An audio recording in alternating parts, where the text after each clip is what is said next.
without ceremony Monster Hearts 2 system and is entirely improvised outside of backstory prepared for the start of the game. This game will contain description of violence, blood, sexual themes, alcohol, and gambling. Viewer discretion is advised.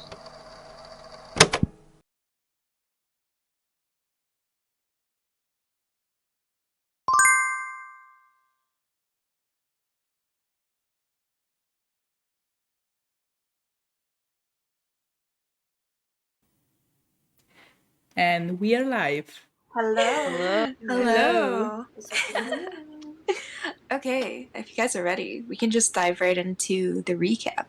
So last time on Wasteland Gospel, both factions started a new day fresh after the documents had been stolen successfully by the Coven. Both groups, the sort of senior officers, convened together and then split up on separate missions. And with the Coven, they actually all went to report to the leader, where Haley basically gave them free rein to do as they saw fit, with the exception of giving them opportunities to pursue. One of the opportunities was to tail one of the high-ranking officers of the cult, where she thought there might be some answers provided, so she offered that to Morgan, and Morgan, who blindly follows Haley into battle all the time, ended up tailing Tal to see what Tal was up to. Tal had been instructed by Taya the day before to perhaps do some investigation of the altar in terms of finding a potential mole. In her sort of quest for this, she ended up coming across a very interesting crate with instructions to take it into the catacombs. Morgan and Tal both eventually managed to get down there, where they had a pretty unique interaction, ultimately ending in Morgan being hauled off as though she were being rescued from a fire and left outside the entrance to the catacombs, which had a secret lock up until this point, but now has been soldered shut by Tal's flaming hands. While this was all happening, Ash had gone to sort of work through her shift at the curiosity shop with Vera. Vera had unfortunately been a little bit shaken up because she believed that somebody had broken in the night before during the sandstorm, and when Ash went to investigate, she did end up finding a mysterious scope outside Vera's shop. Nothing had been stolen or taken, but it definitely looked like the shop had been turned over, at least in a couple places. When they ended up speaking about it, Ash was searching for answers, and in their quest for answers, they had to avoid a prominent cult member, Dante, who walked in for reasons unbeknownst to the viewer in that session yet. Ash's ideas about where to pursue the scope eventually led her to the reasoning that Vera might be in trouble with the cult at this point. And so now she has a relatively conflicting idea about how present she should be in the shop's front entrance. Back in the altar, Nox was looking for the same kind of tasks that other people had been seemingly doing on their own. He went to go speak to Taya, who, despite having a very reserved energy for their business that they do in the choir, ended up having a soft spot for Nox, gave a suggestion or two, but ultimately told Nox to go off and do what they felt might benefit the cult. And what he ended up doing was not really something that benefited the cult so much as it benefited himself, because he went to go see their old friend with benefits, the leader of the Coven, Haley. Finally, Micah, who had been working for Haley in the Coven, was told that Haley believes there's some kind of subterranean structure, like part of the old mines, potentially underneath the altar, but definitely expanding in a labyrinthine pattern all across the city of Javelin, and had asked Micah to investigate. Micah ended up finding a pathway into the catacombs and was eventually stopped by Tal, and they gave chase a little bit, eventually ending up at a very ornate but eerie elevator that seemed to go down into the depths of nowhere.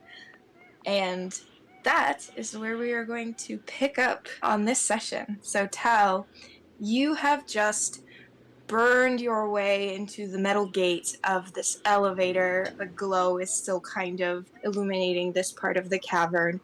You reached in and you pulled Micah to the ground, and you're looming over them. Micah, you're on the ground staring up at this person who you had seen from the day before literally grab Morgan's hair and yank her backwards. This person is taller than you and quite imposing. I'm going to give Micah the first chance to respond. Micah, what do you do? Tal is still holding onto Micah. Is that correct? I No? think Yes? that Tal pulled you from the elevator and threw you to the ground. Yes. Okay, so there's no more contact. Except yeah. for eye Having contact. Yeah. No, that's fine. That's fine. Sorry, just to get the picture. Okay, Micah's taken aback by this sudden approach and is gonna lean up from the ground so they're not laying on him anymore. And they look at Tal and they go, "Hot stuff? What the fuck?" Tal is not saying anything, but is kind of seething a bit through their mouth and is just waiting, and then says, "Why is it that I always run into you when there's a problem?" What do you mean? Can I ask why you're here? Yeah, I was actually looking. You guys, for sure, have to keep somewhere in this maze the good whiskey, right? Like, you can't tell me you're not hiding it away from the customers upstairs. And I just thought I'd check for myself. I know it's not appropriate, but I would have left some kind of note or, Tal is gonna slowly start walking towards Micah while they're on the ground and kicks their boot to the side and then says, I've been running into an awful lot of people today who think they're gonna find certain things in places that they shouldn't be in. I can show you where the good whiskey's at, but it's not here. Micah's gonna lift an eyebrow and get up, dusting off their clothes from all the dirt and everything, and reply, "Oh yeah, that sounds good. You wanna lead the way?" And then Tal is gonna point them towards the direction outside of where the nearest exit to the catacomb is at and is waiting for them to move first so that they're behind them. Micah's gonna smirk and go, "Bossy, alright," and starts walking in the direction. Okay. I'm so sorry. Miss God. Yes. Can Tal try to knock Micah out from behind their head? Yeah, absolutely. Attack of opportunity. Roll volatile. Okay. Hold on. Oh, this is good. I'm sweating and my hands are shaking. Okay, yeah, so volatile's +2, correct? Yes, that's right. Oh, yeah. Alright, do you want to describe what you do? This is a complete success. Micah is going to take 1 harm at least, and then we get to decide either how severe the harm is or a couple other options. So, do you want to describe it or do you want me to describe it? It's okay, I'll describe it. Tal is pacing behind Micah, and then as they're walking, stiffs their boot into their calf so they fall forward onto their knee, Micah, and then uses their elbow to knock the side of their head. Hell yeah. Okay, so oh my god, I love how everyone in the chat is like, oh no.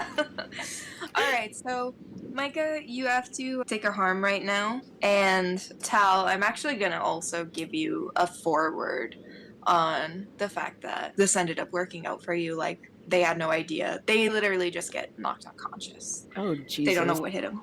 So, Tal, Micah's now unconscious on the ground. What exactly do you want to do? Tal is gonna kneel and then try to observe them and then check if they're still alive because it was not their intention to hurt them, but is thinking this has to be the person that Taya was talking about. There shouldn't be anyone skittering in the catacombs like this. Micah's wearing suspenders, right? Yeah. Okay, I'm so sorry. But Tal is gonna tie their hands up, their wrists, so that you guys, I swear to God, Tal is being thorough. You have to think about these things.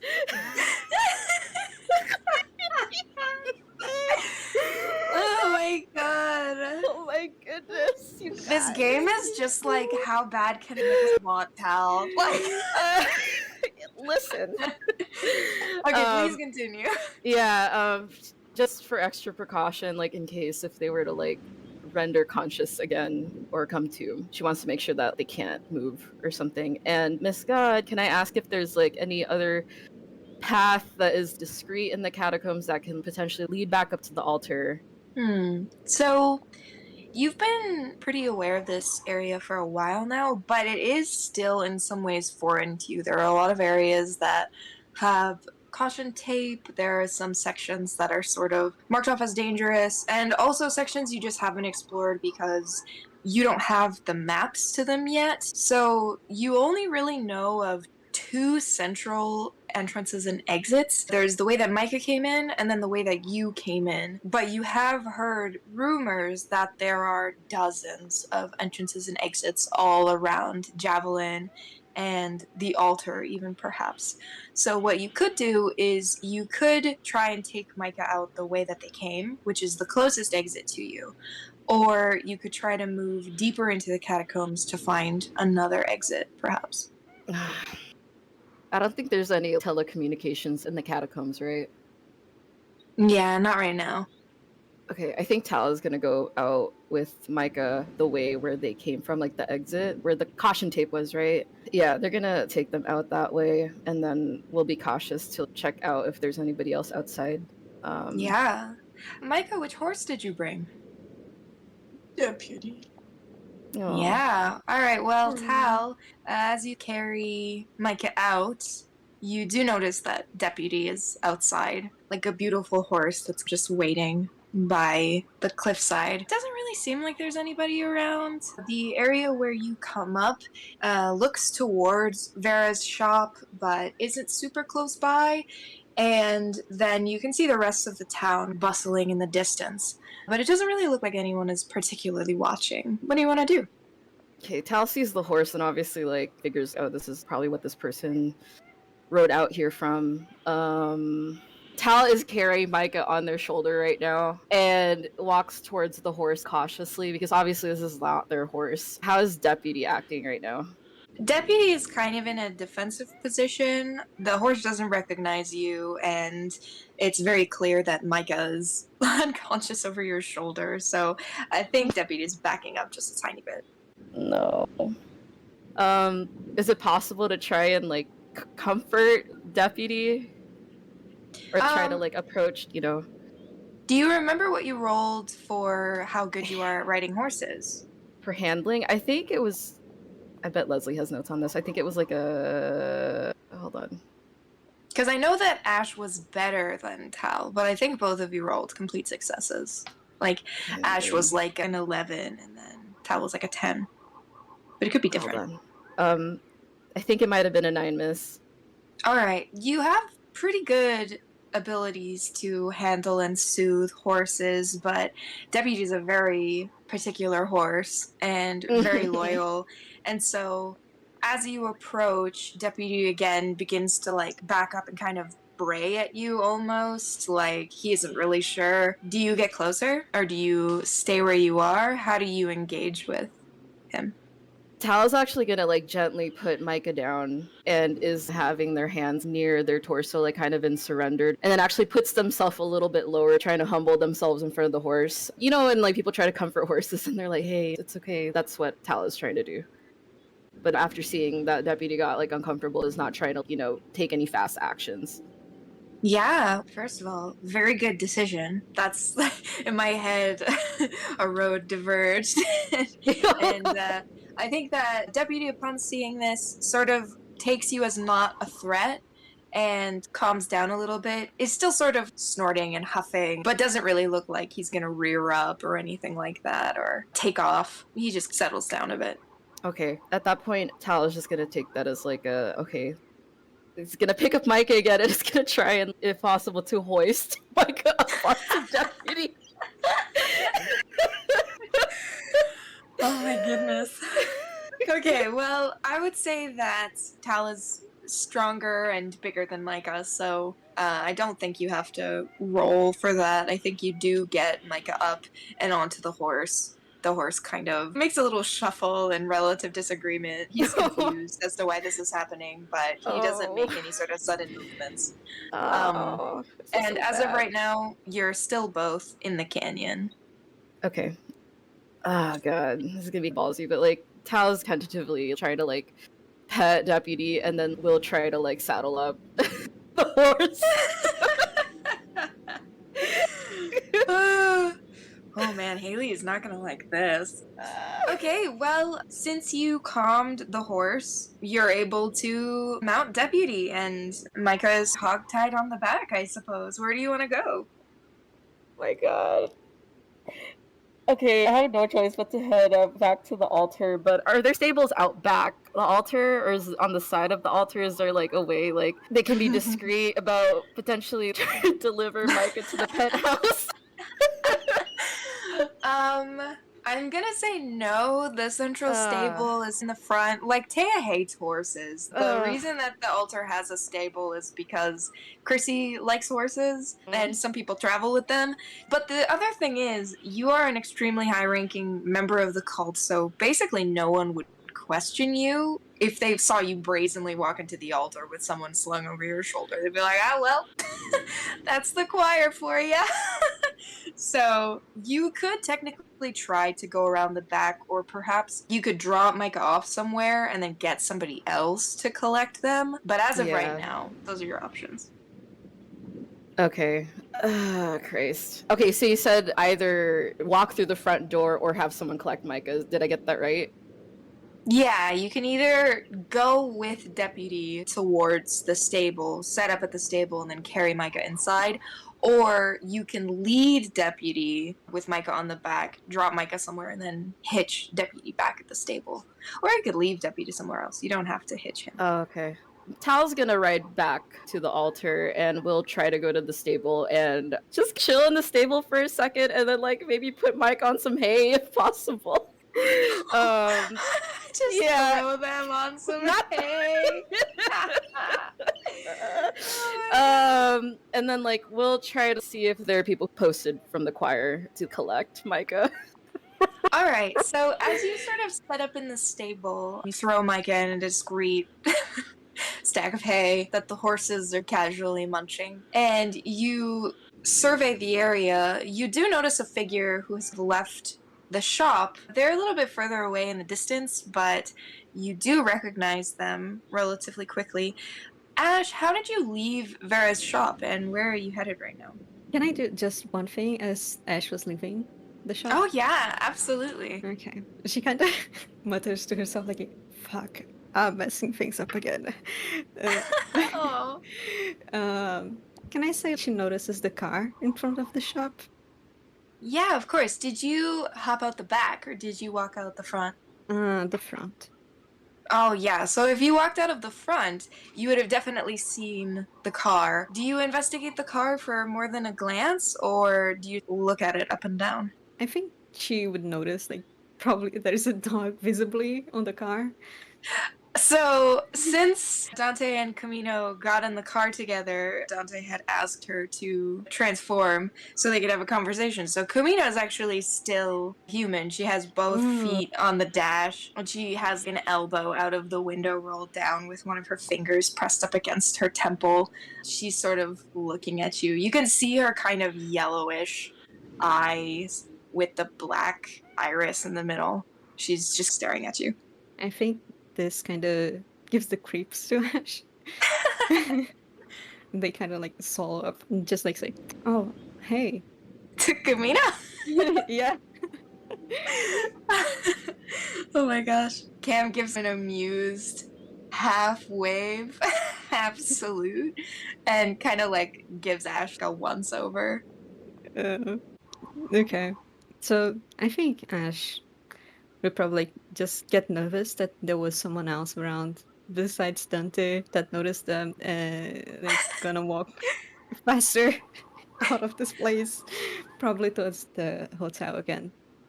I think that if Ash is looking visibly nervous, Cam's gonna take her feet off the dash and sit forward and call out through the driver's side window. Are you lost? No. I know exactly where I'm going. Are you sure? Yes. Why? Where have I seen you before? I feel like I've seen you somewhere. I really have this recognizable face, I guess. Like, it's really common. Yeah. Cam doesn't really believe you, but she doesn't really care to do anything else. So she just gives you like a once over again. Do you try to leave at this point or do you say anything to her? And she just goes like, okay, nice talk. And then leaves. Oh, gotcha. Okay, so you're approaching the altar now, right? Mm-hmm. All right, Tal, that sort of unmistakable figure of Ash is walking towards the altar, and she hasn't seen you yet because you're obscured by the stable. What do you want to do?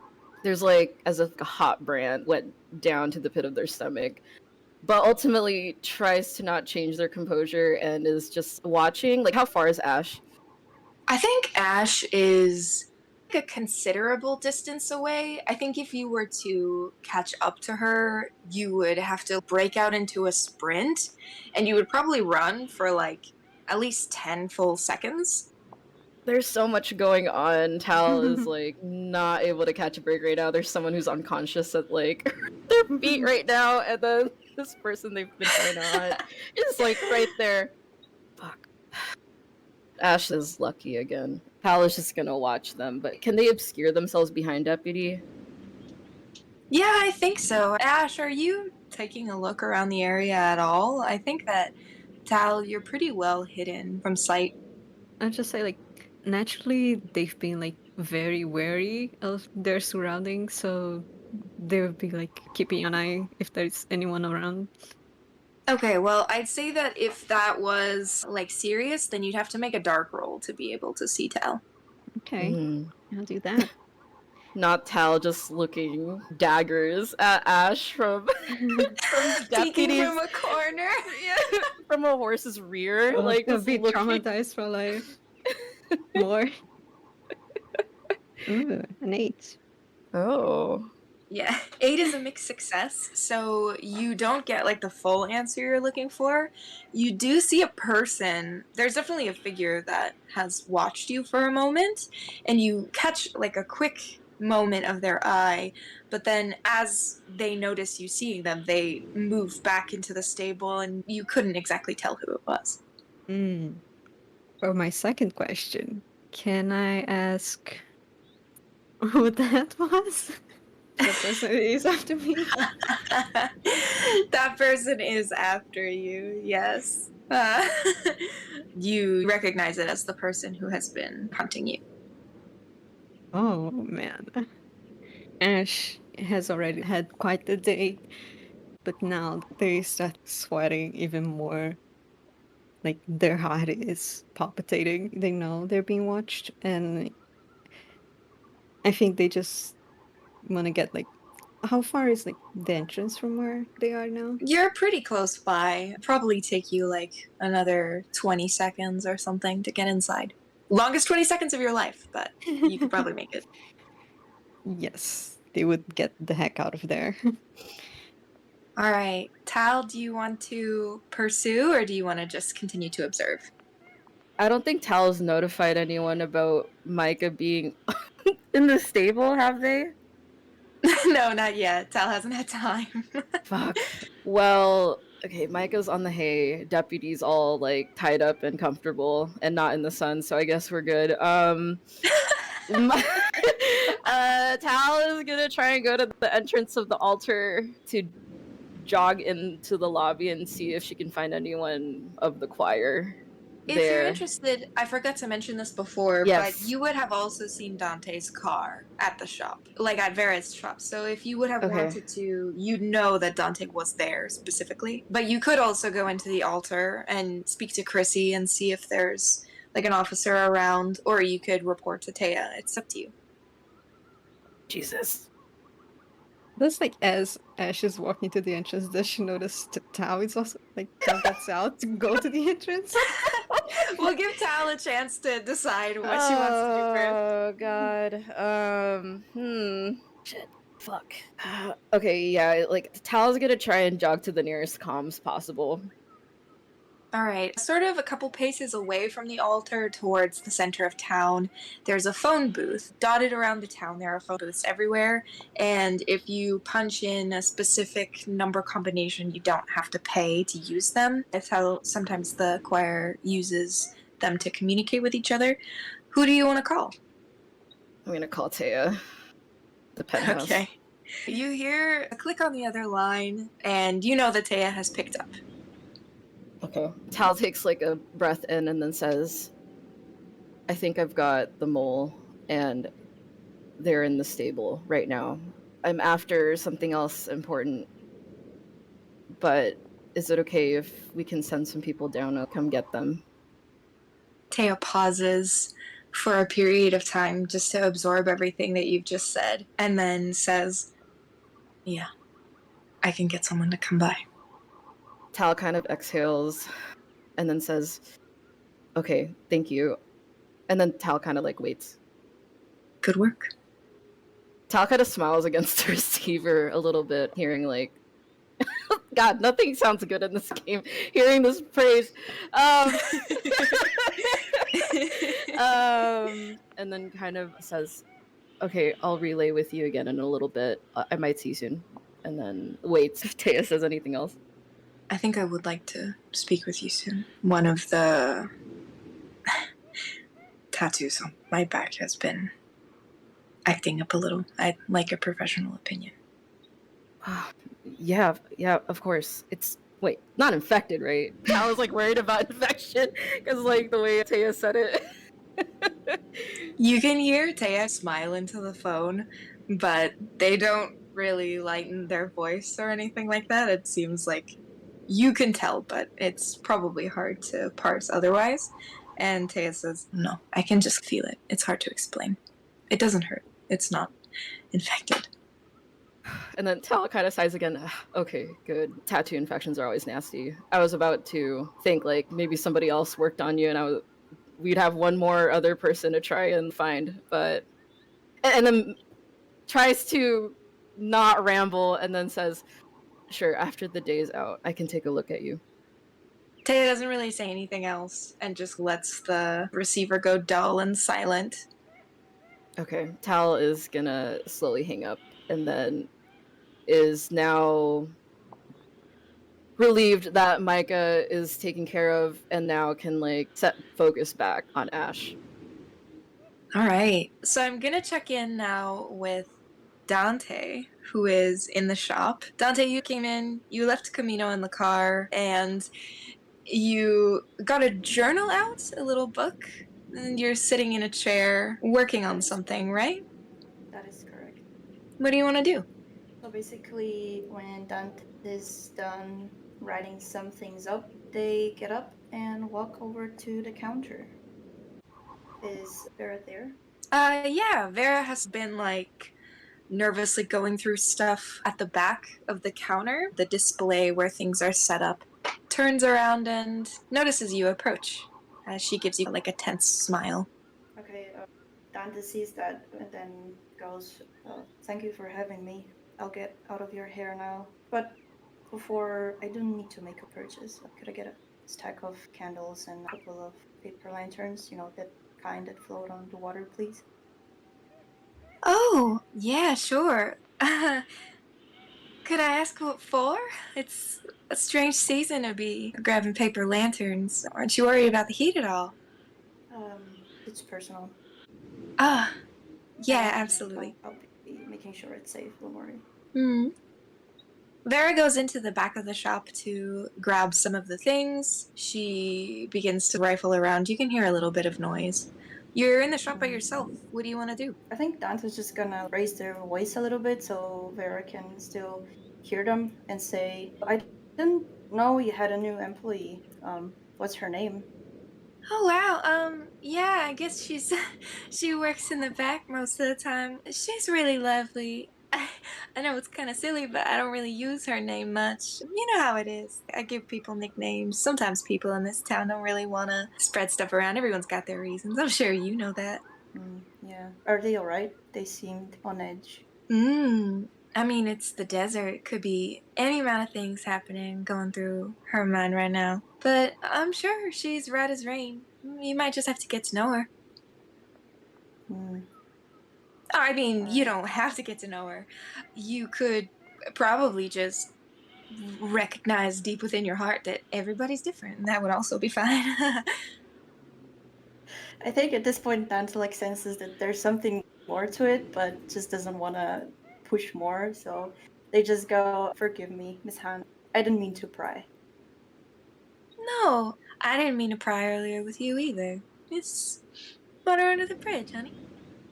All right. I guess we're even then. Can I get you anything else? This is on the house. You don't have to pay for candles and paper. Oh no, please. I can't just take it. Like, here's the cash. Keep the change, please.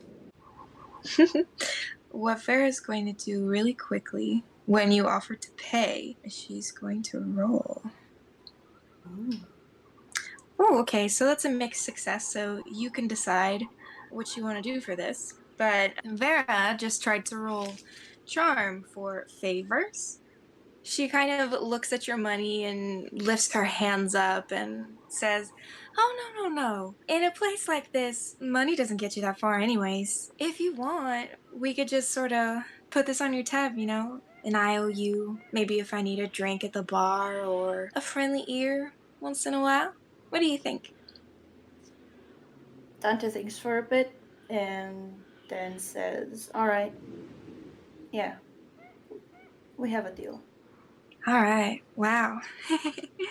Love that. I promise I'm not shiftier than a cat in a pickle barrel, so I think everything will be fine. I'm not going to ask you for anything difficult. I promise. All right, well, I guess I'll see you around.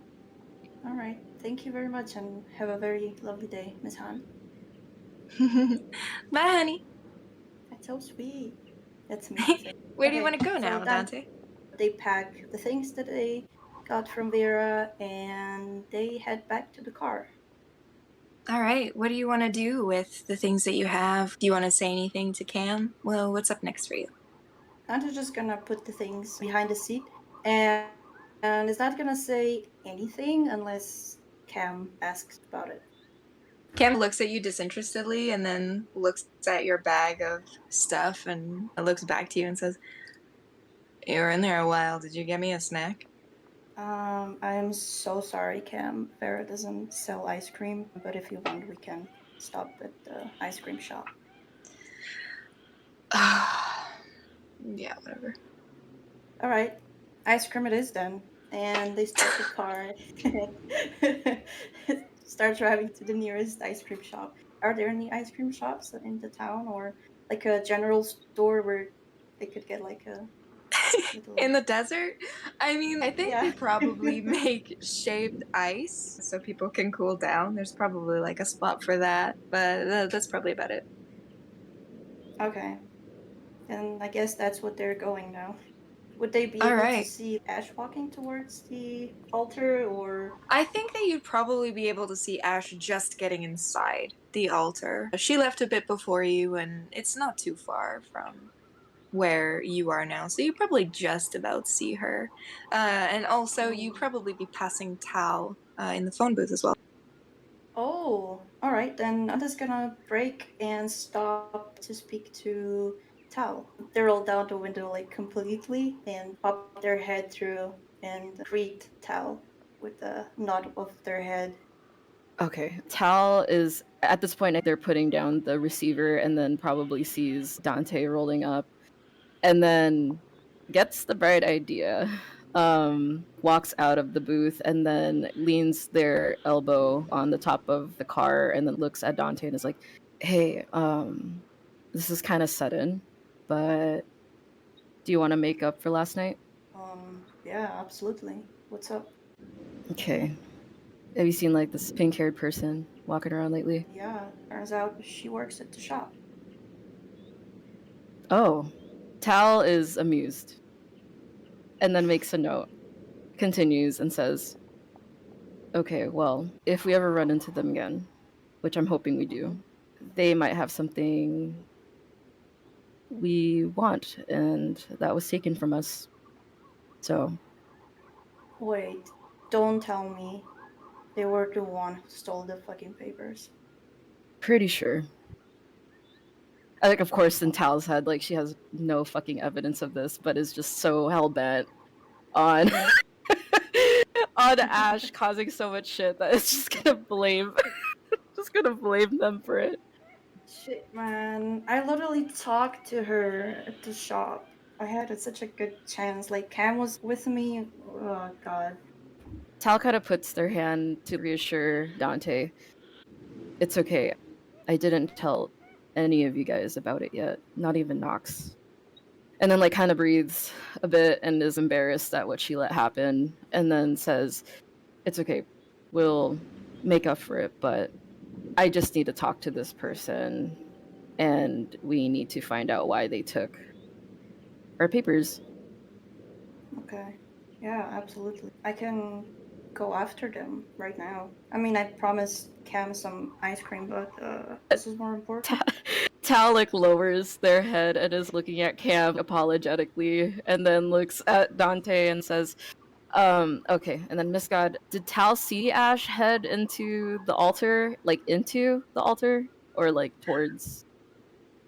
I think that Tal saw Ash heading towards the altar. I don't think Tal watched as Ash went inside. Okay.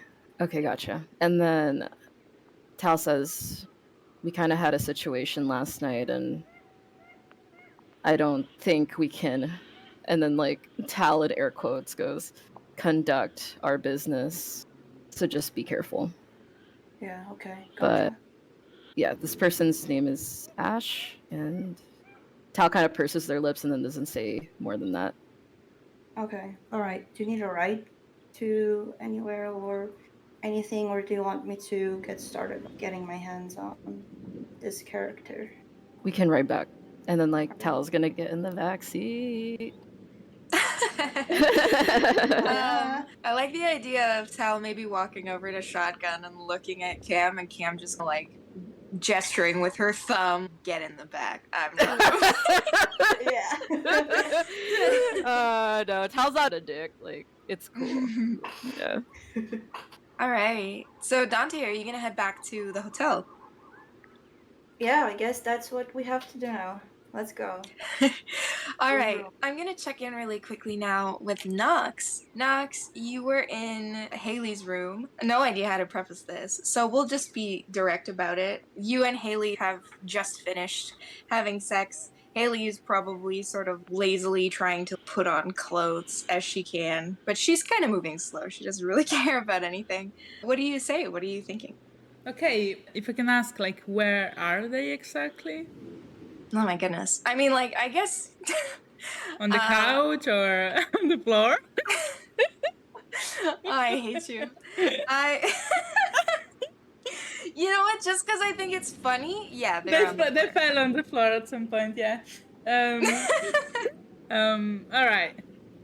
I think that at the point, Nox kinda propped himself up to rest his back, like, on the feet of the couch, and he's kind of just like hanging around, like he's touching his necklace a little bit, just like on his hand, and I think that he has his shorts on now and nothing else really, and his glasses and the necklace. The glasses stay on. The glasses stay on. His hair looks a bit more messier than usual, and he's kind of like pulling it back a little bit, so it's not on his face as much as usual. And he kind of looks content in some ways, but also a bit wary. He glances over at Haley to just basically look at her and see what he sees.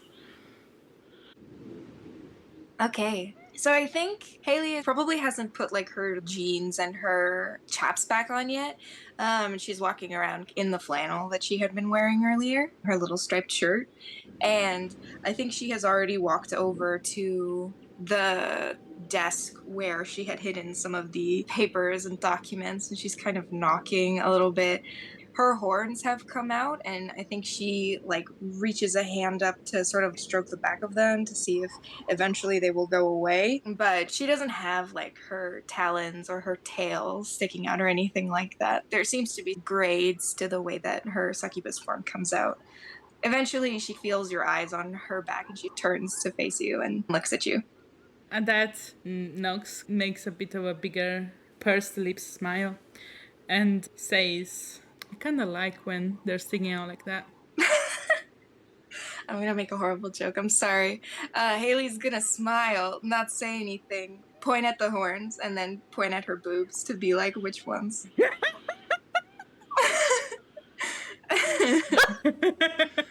And to that, like, Nox doesn't say anything, but he grins and he doesn't move.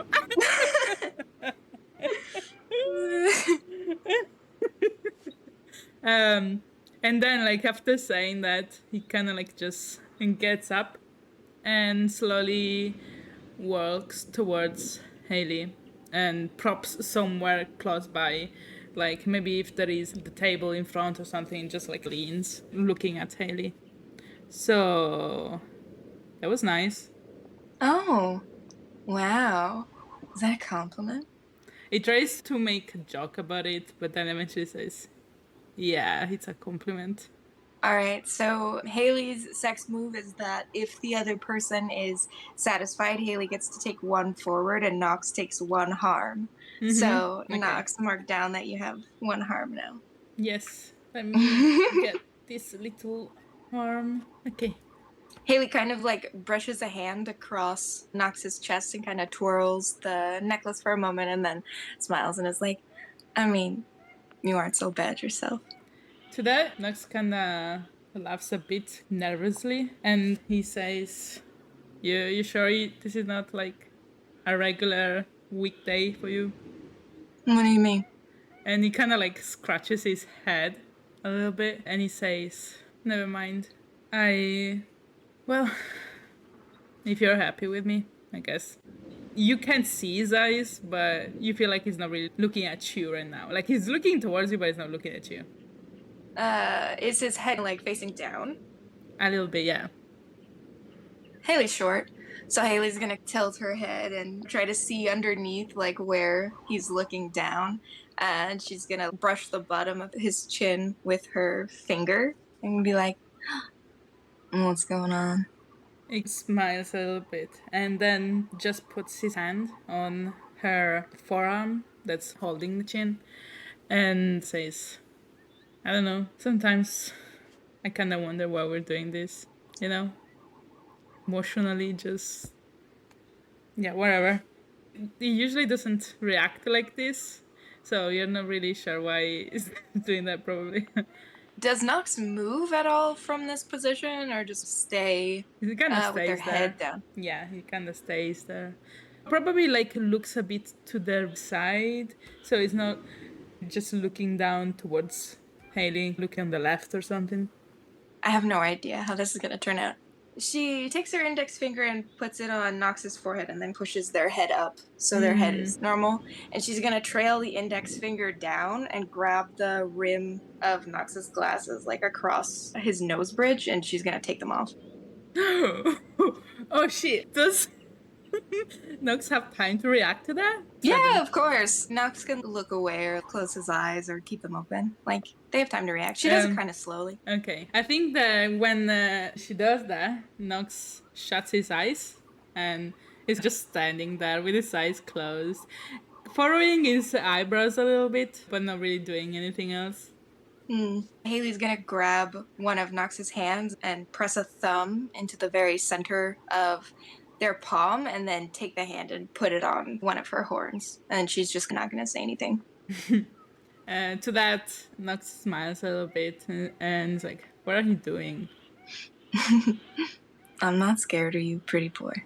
You don't have to do this whole, oh, why are we here? What are we doing? You know why we're here. Why are we here? I think Haley gets flustered. I I think she thought this would be self-explanatory, and now she's like, oh, I don't know what to say. And I'm gonna say that, Morgan, you have made your way up to Oh, great. Haley's. This is the second campaign this is happening. To Haley's room. Haley's room is locked. What do you want to do? There's no one else in the hallway, right? No, the hallway's empty. Morgan's gonna, like, knock her fist against it and just be like, Haley, you in there? Haley's gonna bolt her face towards the door and then shove the glasses against Nox's chest. And then run to where her like jeans and chaps are and start jumping them on and be like, oh, hey, you're back early. Do you have something to report? Yeah, I found something I think you'd be interested in. You good? Can I come in? I'm kind of indecent right now. You mind just like give me a second? Out loud? Yeah. No, can I say something as the character? Like, I'm not gonna talk. Oh, I just want to say that, like, when Haley shoves the glasses on Nux's chest, Nux is still his eyes closed, so he doesn't really have time to react. So the glasses just fucking fall, okay? Just like trying not to open his eyes, but still trying to fucking get the glasses. Morgan like hears like all stumbling and moment. it's like, are y'all good? You okay? And Nux just says very quiet, shit. Haley, once she has the chaps on, she gets down on the ground and she puts Nox's hand over the glasses. So Oh my god. and then she bolts upright and starts buttoning the shirt and like putting her hands on the horns, trying to push them back into her head. And they're not going. Nox, what are you doing? Now that Nux has his glasses on, he feels a bit more calm and is kind of amused about the situation. I think that at this point he recognizes the voice of Morgan and is looking at Haley to see if she's really anxious about this.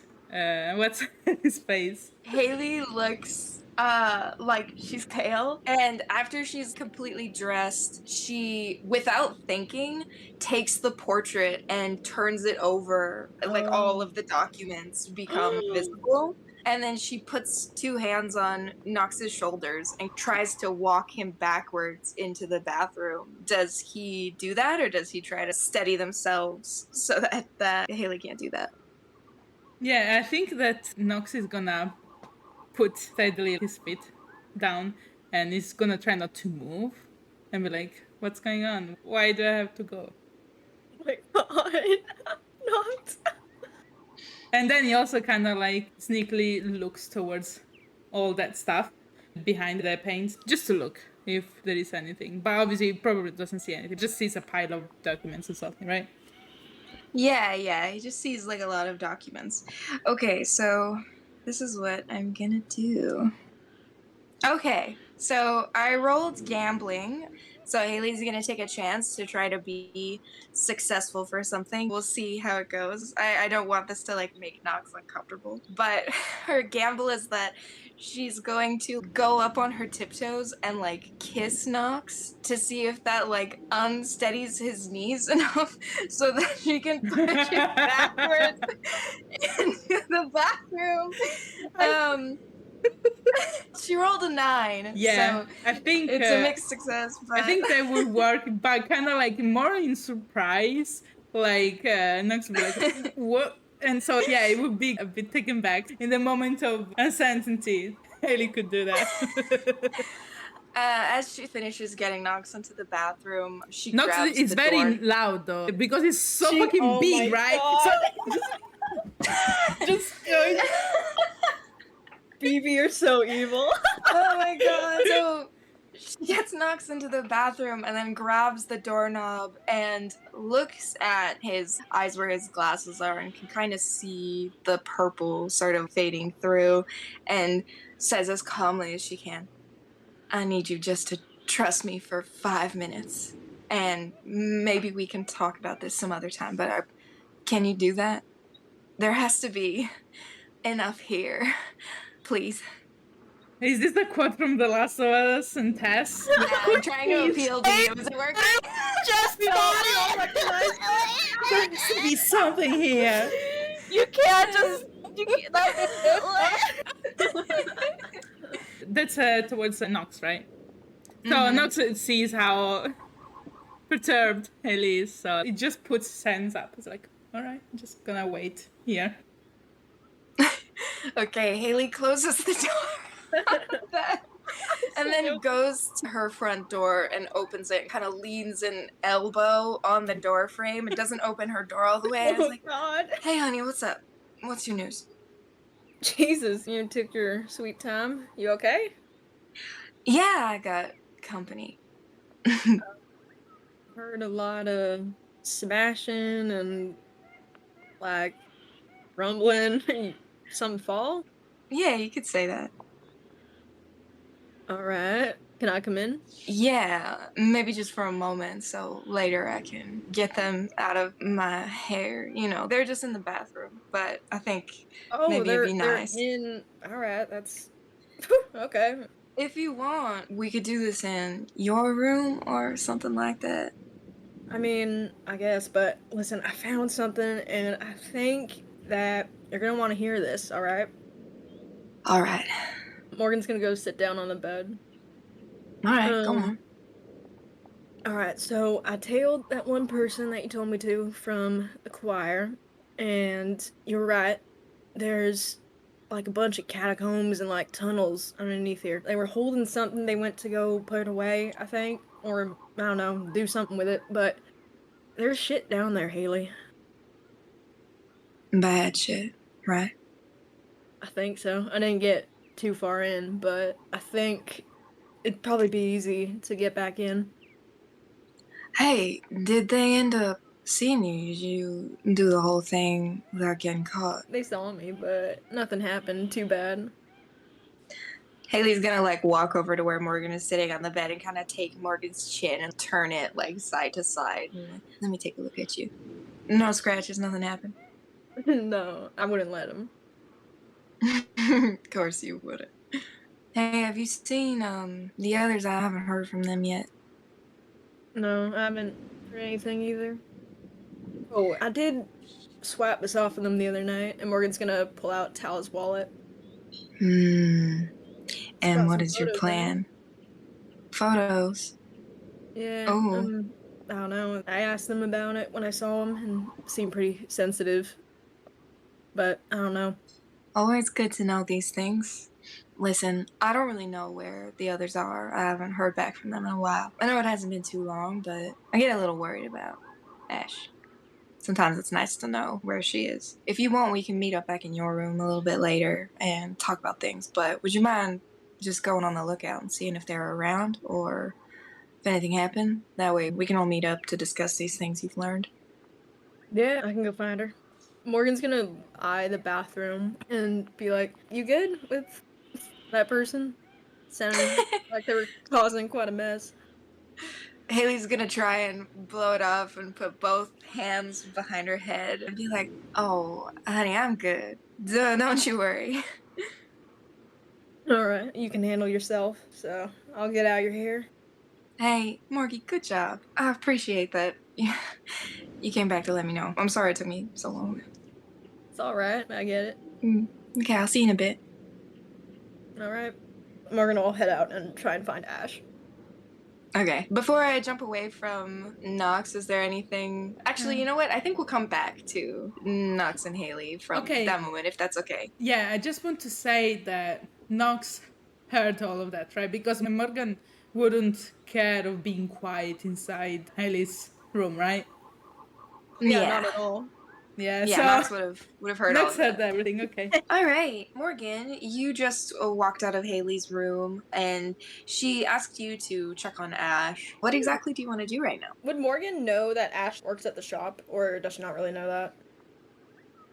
Ash, do you think you would have disclosed that to Morgan? Not really. Okay. Okay, yeah. I mean, you could always gaze into the abyss to try to Yeah, like that's find what I was answers gonna there. do. I will Okay. do that. And Abyss is dark, right? Yes. Okay. I rolled a 9. All right. On a 9, the abyss gives you confusing and alarming visions, but you get your answer nonetheless. And ashes form in a sort of dark and cloudy black smoke walk through the front doors of the altar. Right there or in the vision? In the vision. Oh, You're okay. still on the upper floors. Okay, then Morgan is gonna go try and find where she walked in. All right. So you go and you take the elevator? Yeah. All right. Ash, where exactly are you headed as you walk into the altar? She seems clearly a bit distressed, but I think she is probably gonna try and find Chrissy by the reception. Okay, yeah. Well, Chrissy is standing at the front desk looking through a newspaper that seems to be talking about the upcoming impending doom, end of the world, Y2K kind of thing. It seems like she's into conspiracy theories. And she doesn't really notice your approach. Do you say anything to her? As she gets close, try to keep her cool, to not seem so upset. Notice what they're reading and clears her throat. um, oh, such light reading. Chrissy chuckles but doesn't really say anything. Hey, I thought that maybe you could have some information. Chrissy sort of raises her eyebrows and now she's looking at you. I'm looking for someone. I was supposed to meet them, but clearly they did not show up. Maybe you know where I can find them? There is this person with long, coily hair, a scar in the eye, kind of hard to miss. Why are you looking for them? Just business. You know we don't do business here.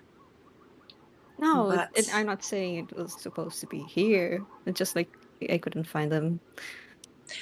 well, do you know where they're staying? Are they upstairs? Not really. Sorry. They didn't give me much information. I don't even remember the name.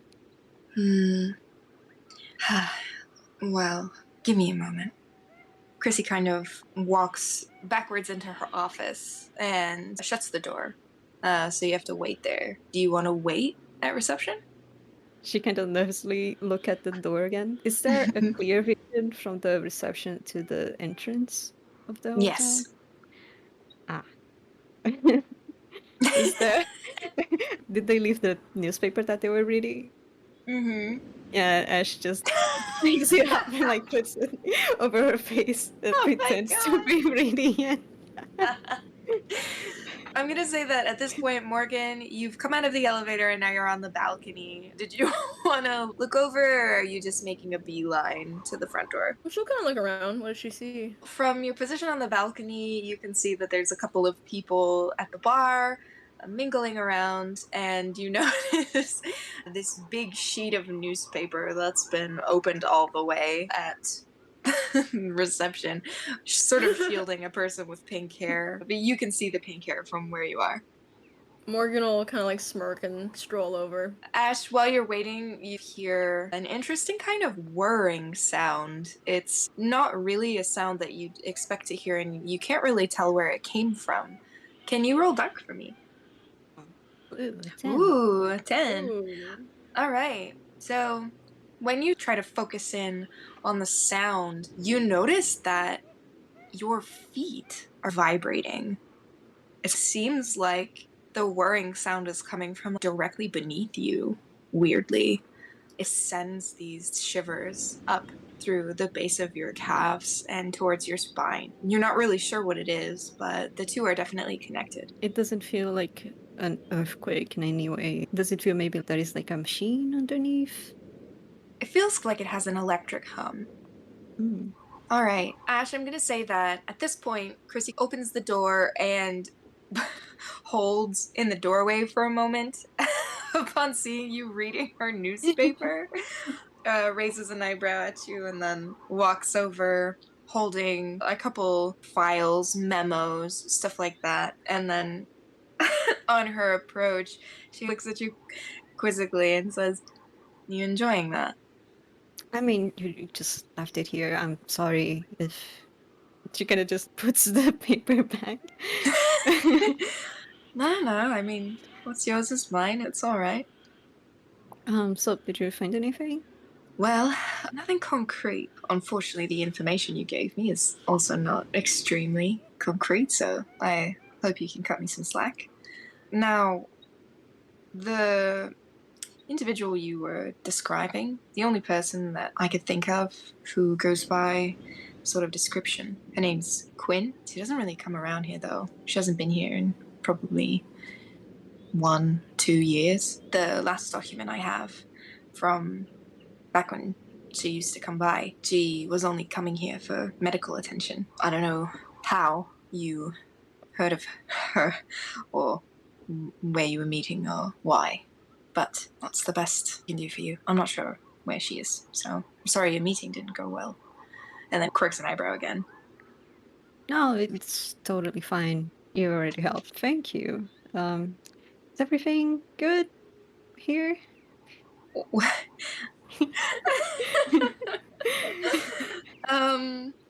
She tongues her teeth in her mouth, presses her tongue against one of her canines, and then looks up and down at the ceiling of the altar to the front door and says, I mean, not much to say. I heard you were around yesterday, so.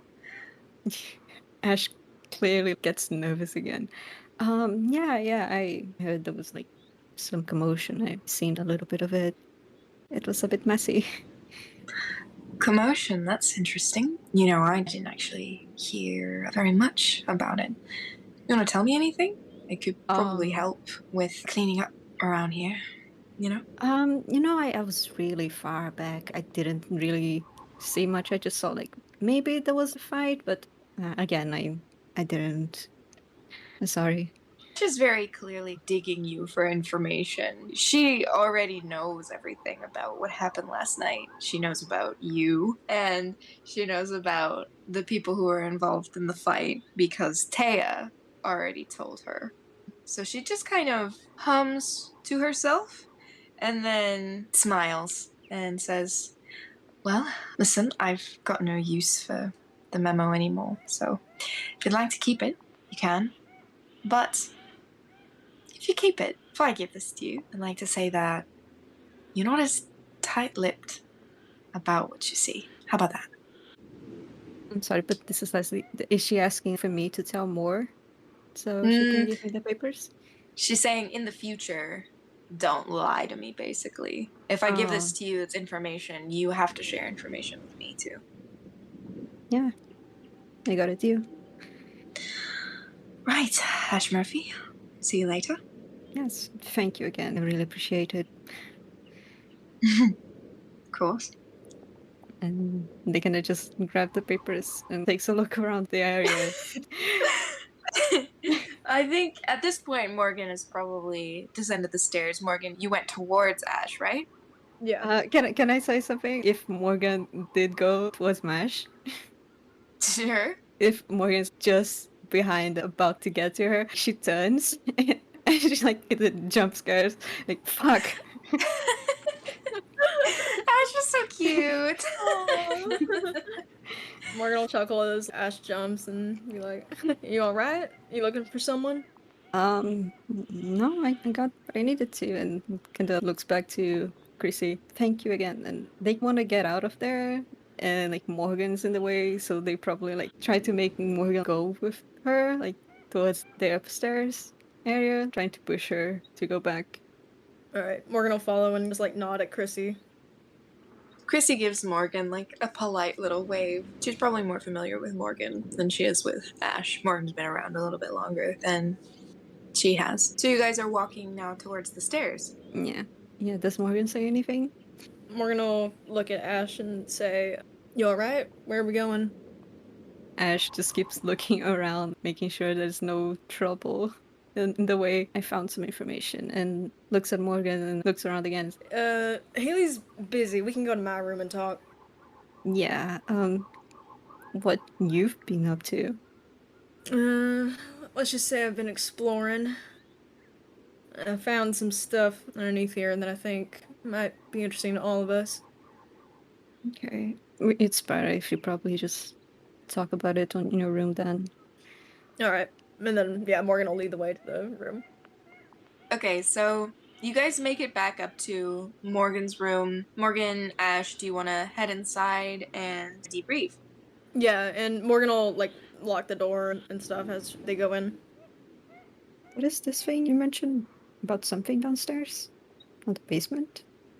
Yeah, so I trailed that one fella from the cult, that one with the tattoos and the hat, and I found a bunch of tunnels underneath. There's something down there. I didn't get all the Wait, way in, but did they see you?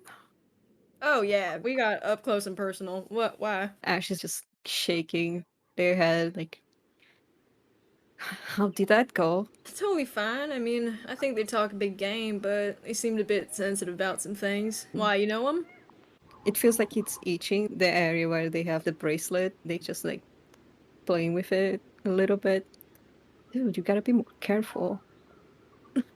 Careful about what? I mean, all these people. I don't think they could do anything to me. I'm sure there's a lot of things that they would do to you. I don't know. I mean, whoever this person was had a chance, but I don't know. They just scored me out. I was a bit surprised. Just be careful with that one, okay? Yeah, Morgan's gonna kind of like eye Ash suspiciously. Pull out Tal's wallet and pass it over. Seems like you know him, but I swapped this off of him the other day. If you want to take a look at it. Ash raises an eyebrow and looks it over. So, in it is Tal's license, where they had longer hair, and then there's also a small folded creased photo of a cabin next to a lake with an abundant forest at dusk that looks like there are two people turned around and near the lake with a campfire going on. Hmm. In case that means anything to Ash, hee. Ash is just quiet for a little bit, looking over at the contents of the wallet. Looks at the picture, but then folds it up again and puts it back. Then just throws it back to Morgan.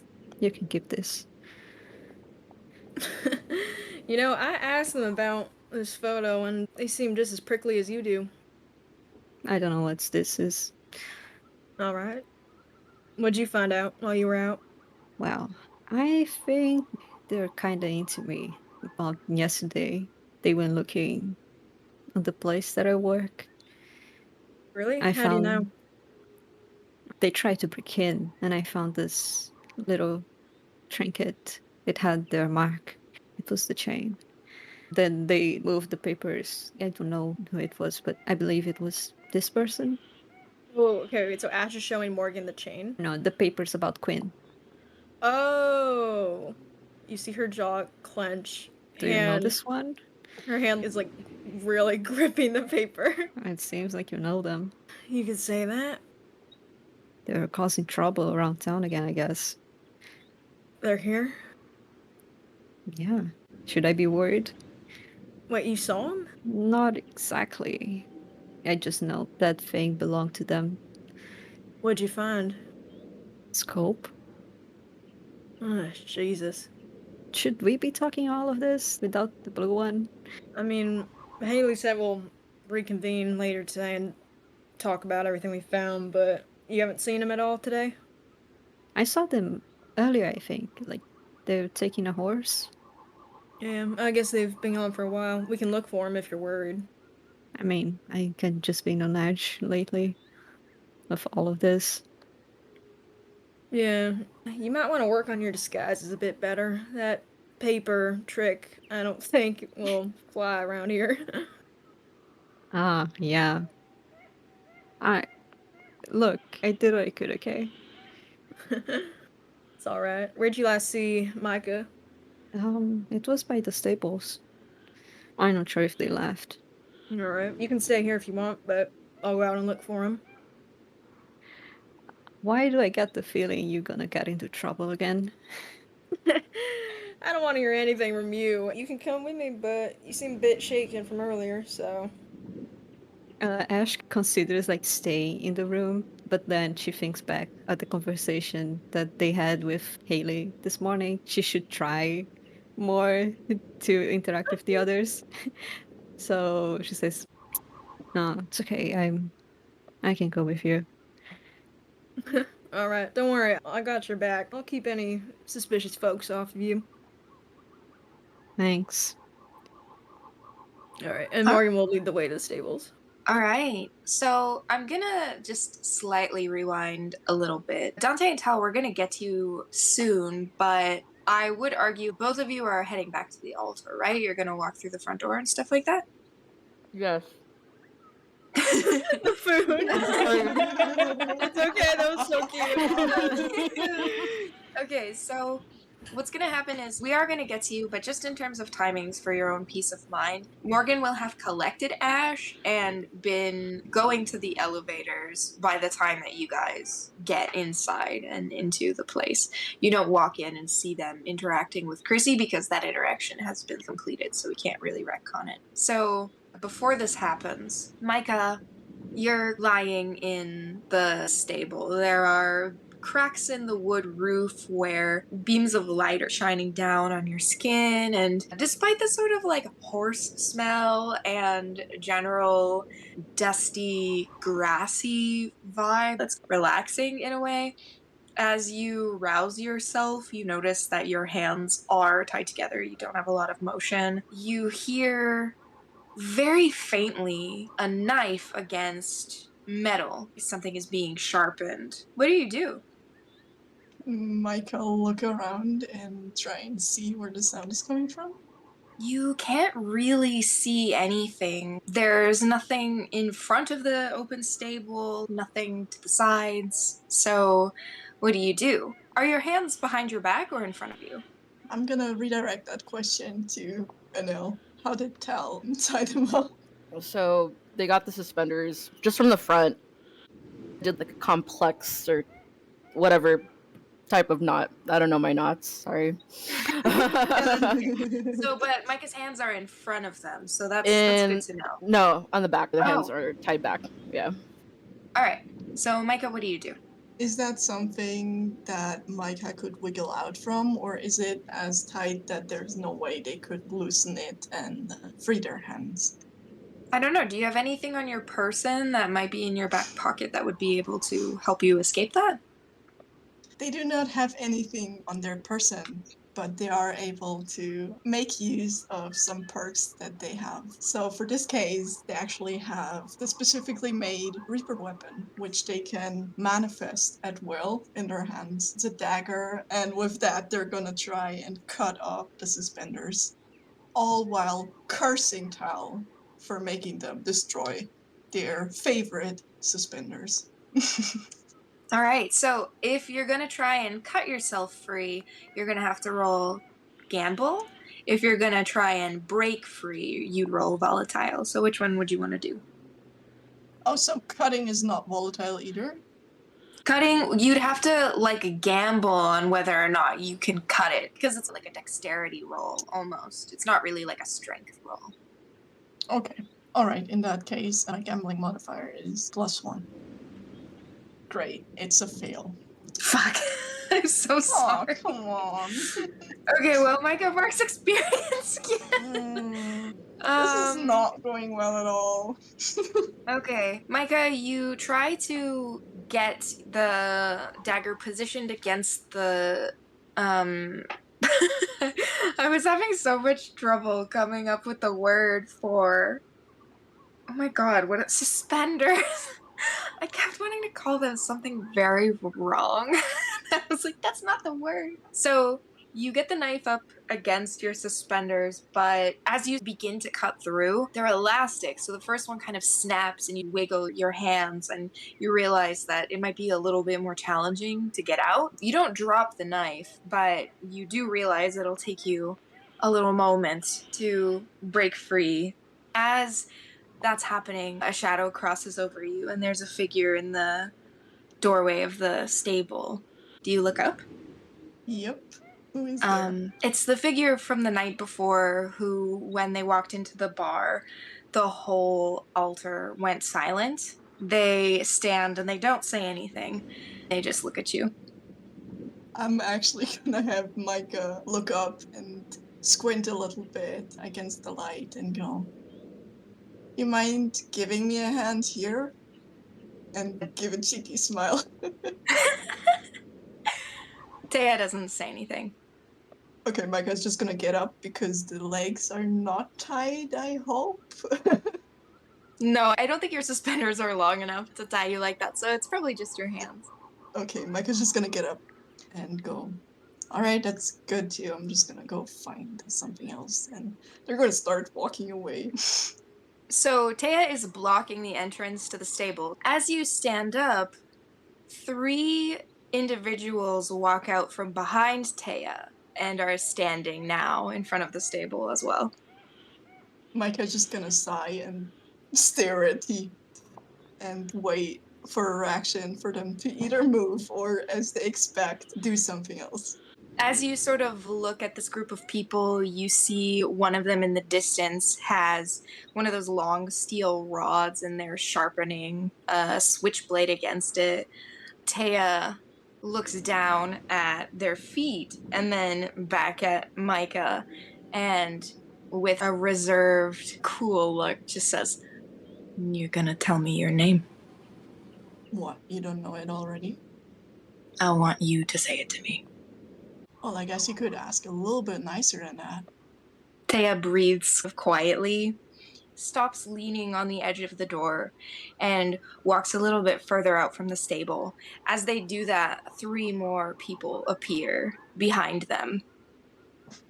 Micah's gonna try and figure out a way to go about this, but their first move is gonna be to reply, "Well, you brought your whole group of friends, I see. It wasn't the most polite way to ask, but the name's Jessie. Nice to meet you.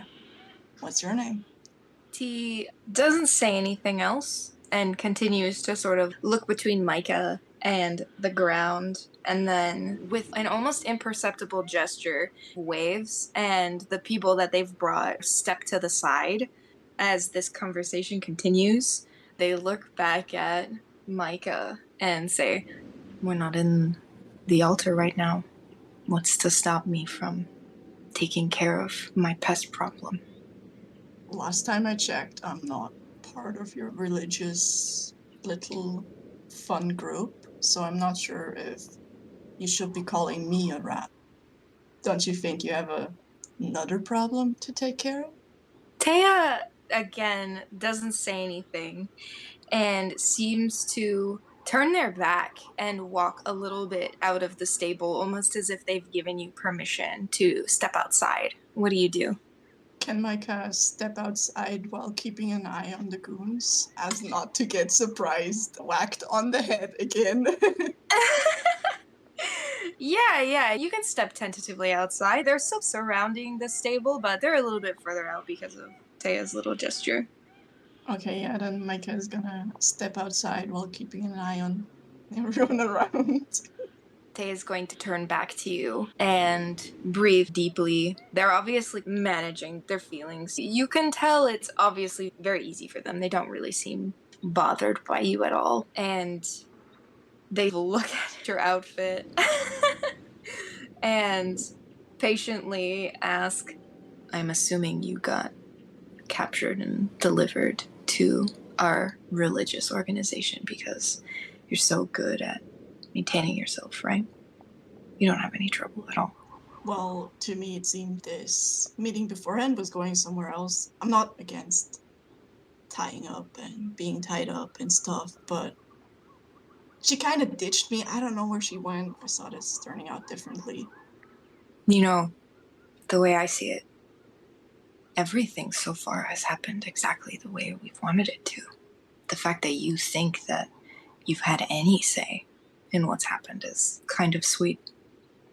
So you think I'm sweet? I think you won't be around long enough to know what I think of you. Then get fucking over with it, I'd say, and go find your own rat by yourself. Do you even know who you can trust anymore? But, sorry, that's not my problem. And you think that it's good that you've outed yourself as your own kind of rat? I'm sure that there would be people in your group will be interested to know that, don't you think? Micah's just gonna chuckle. I think that you're right. Maybe I do like to draw things out. I don't think it's your time yet. Taya will walk behind you, and you can feel them.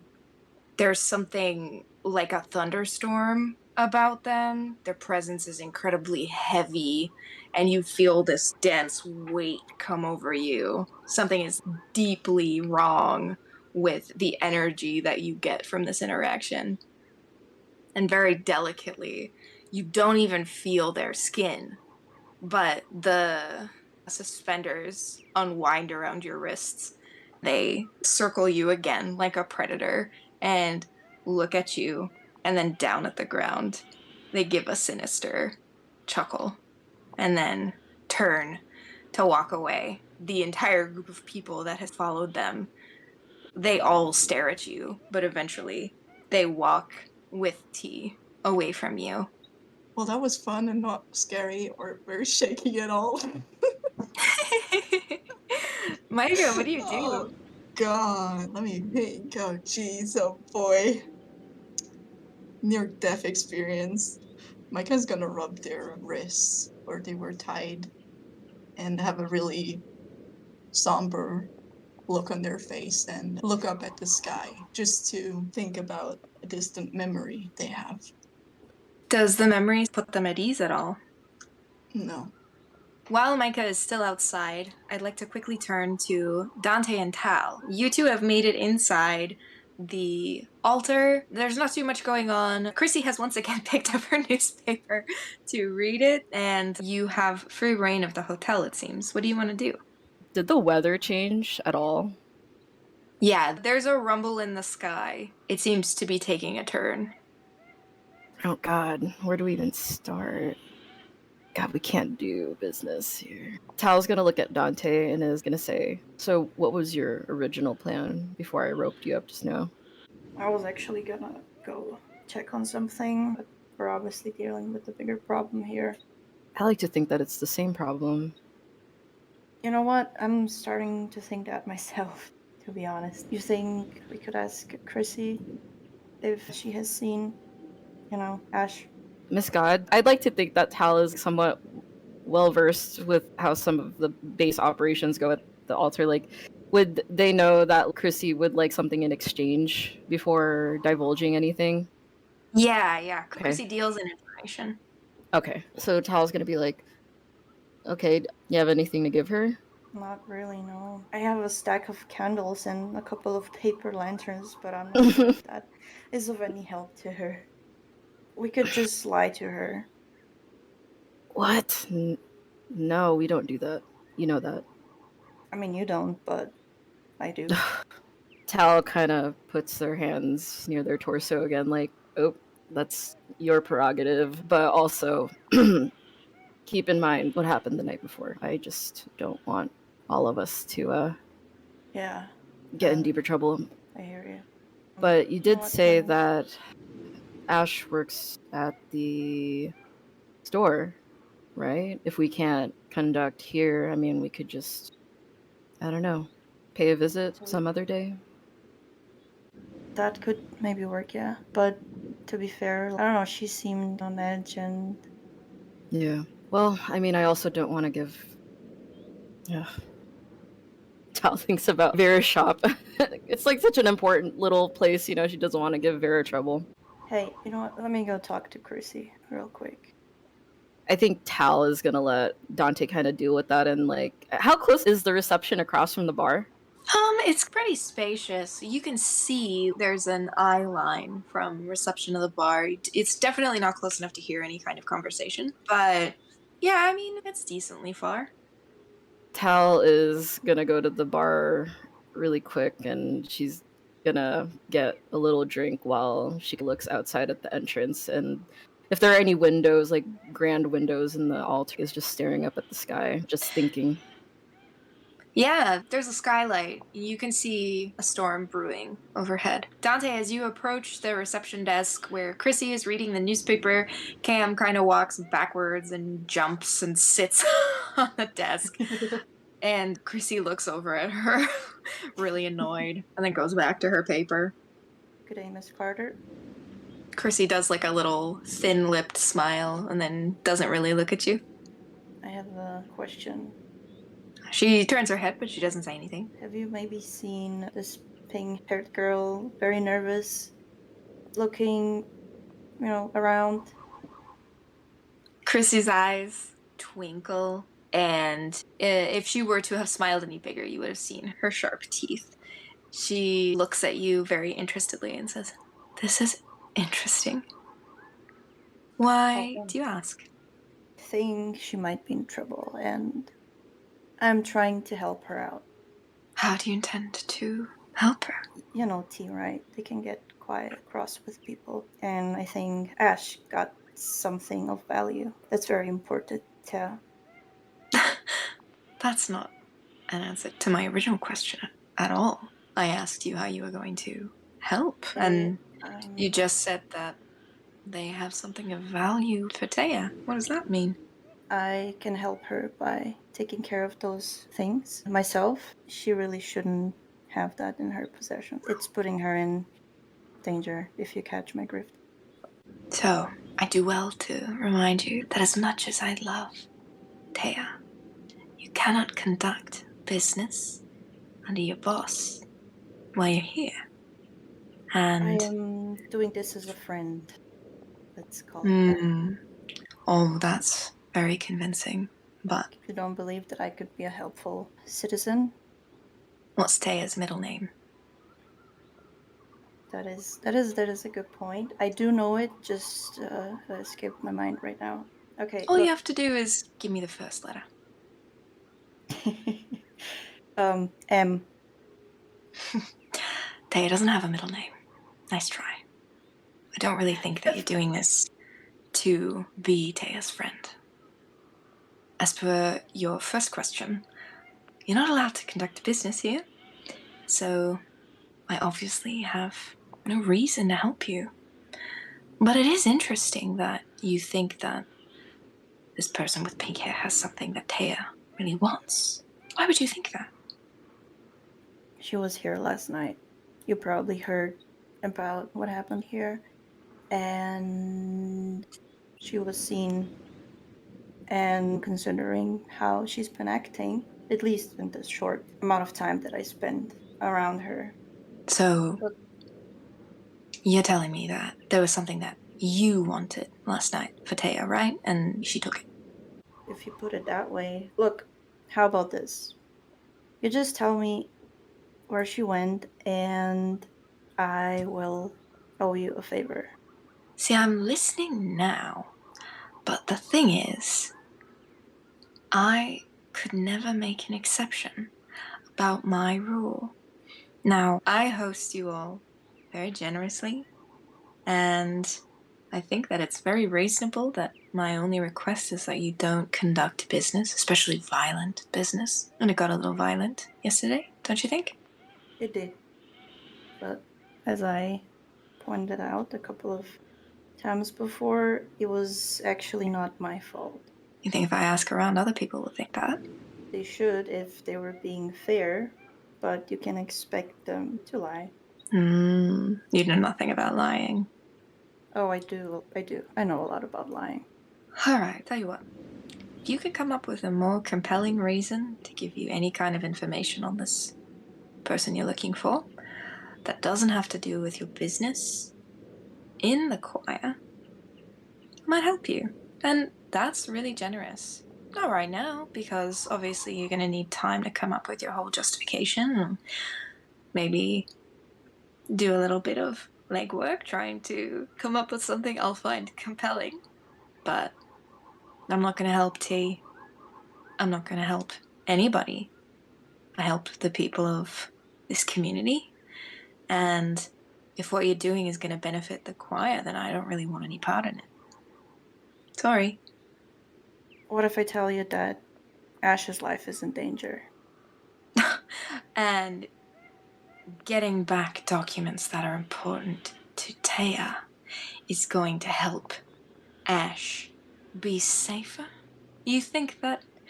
Well, This is not a good direction for your justification, Dante. I'm so sorry. It was worth a try, I guess.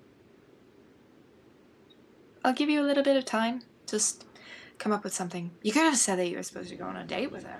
That would have been fun. I would have entertained that. I mean, I don't really know if I see you two going on a date. It might be a little bit unusual, but nothing's impossible. So, just take some time. Okay, think about it. Thank you for your time, though. Of course. No hard feelings. None at all. See you later. Kim jumps off the reception desk and just follows you wherever you go.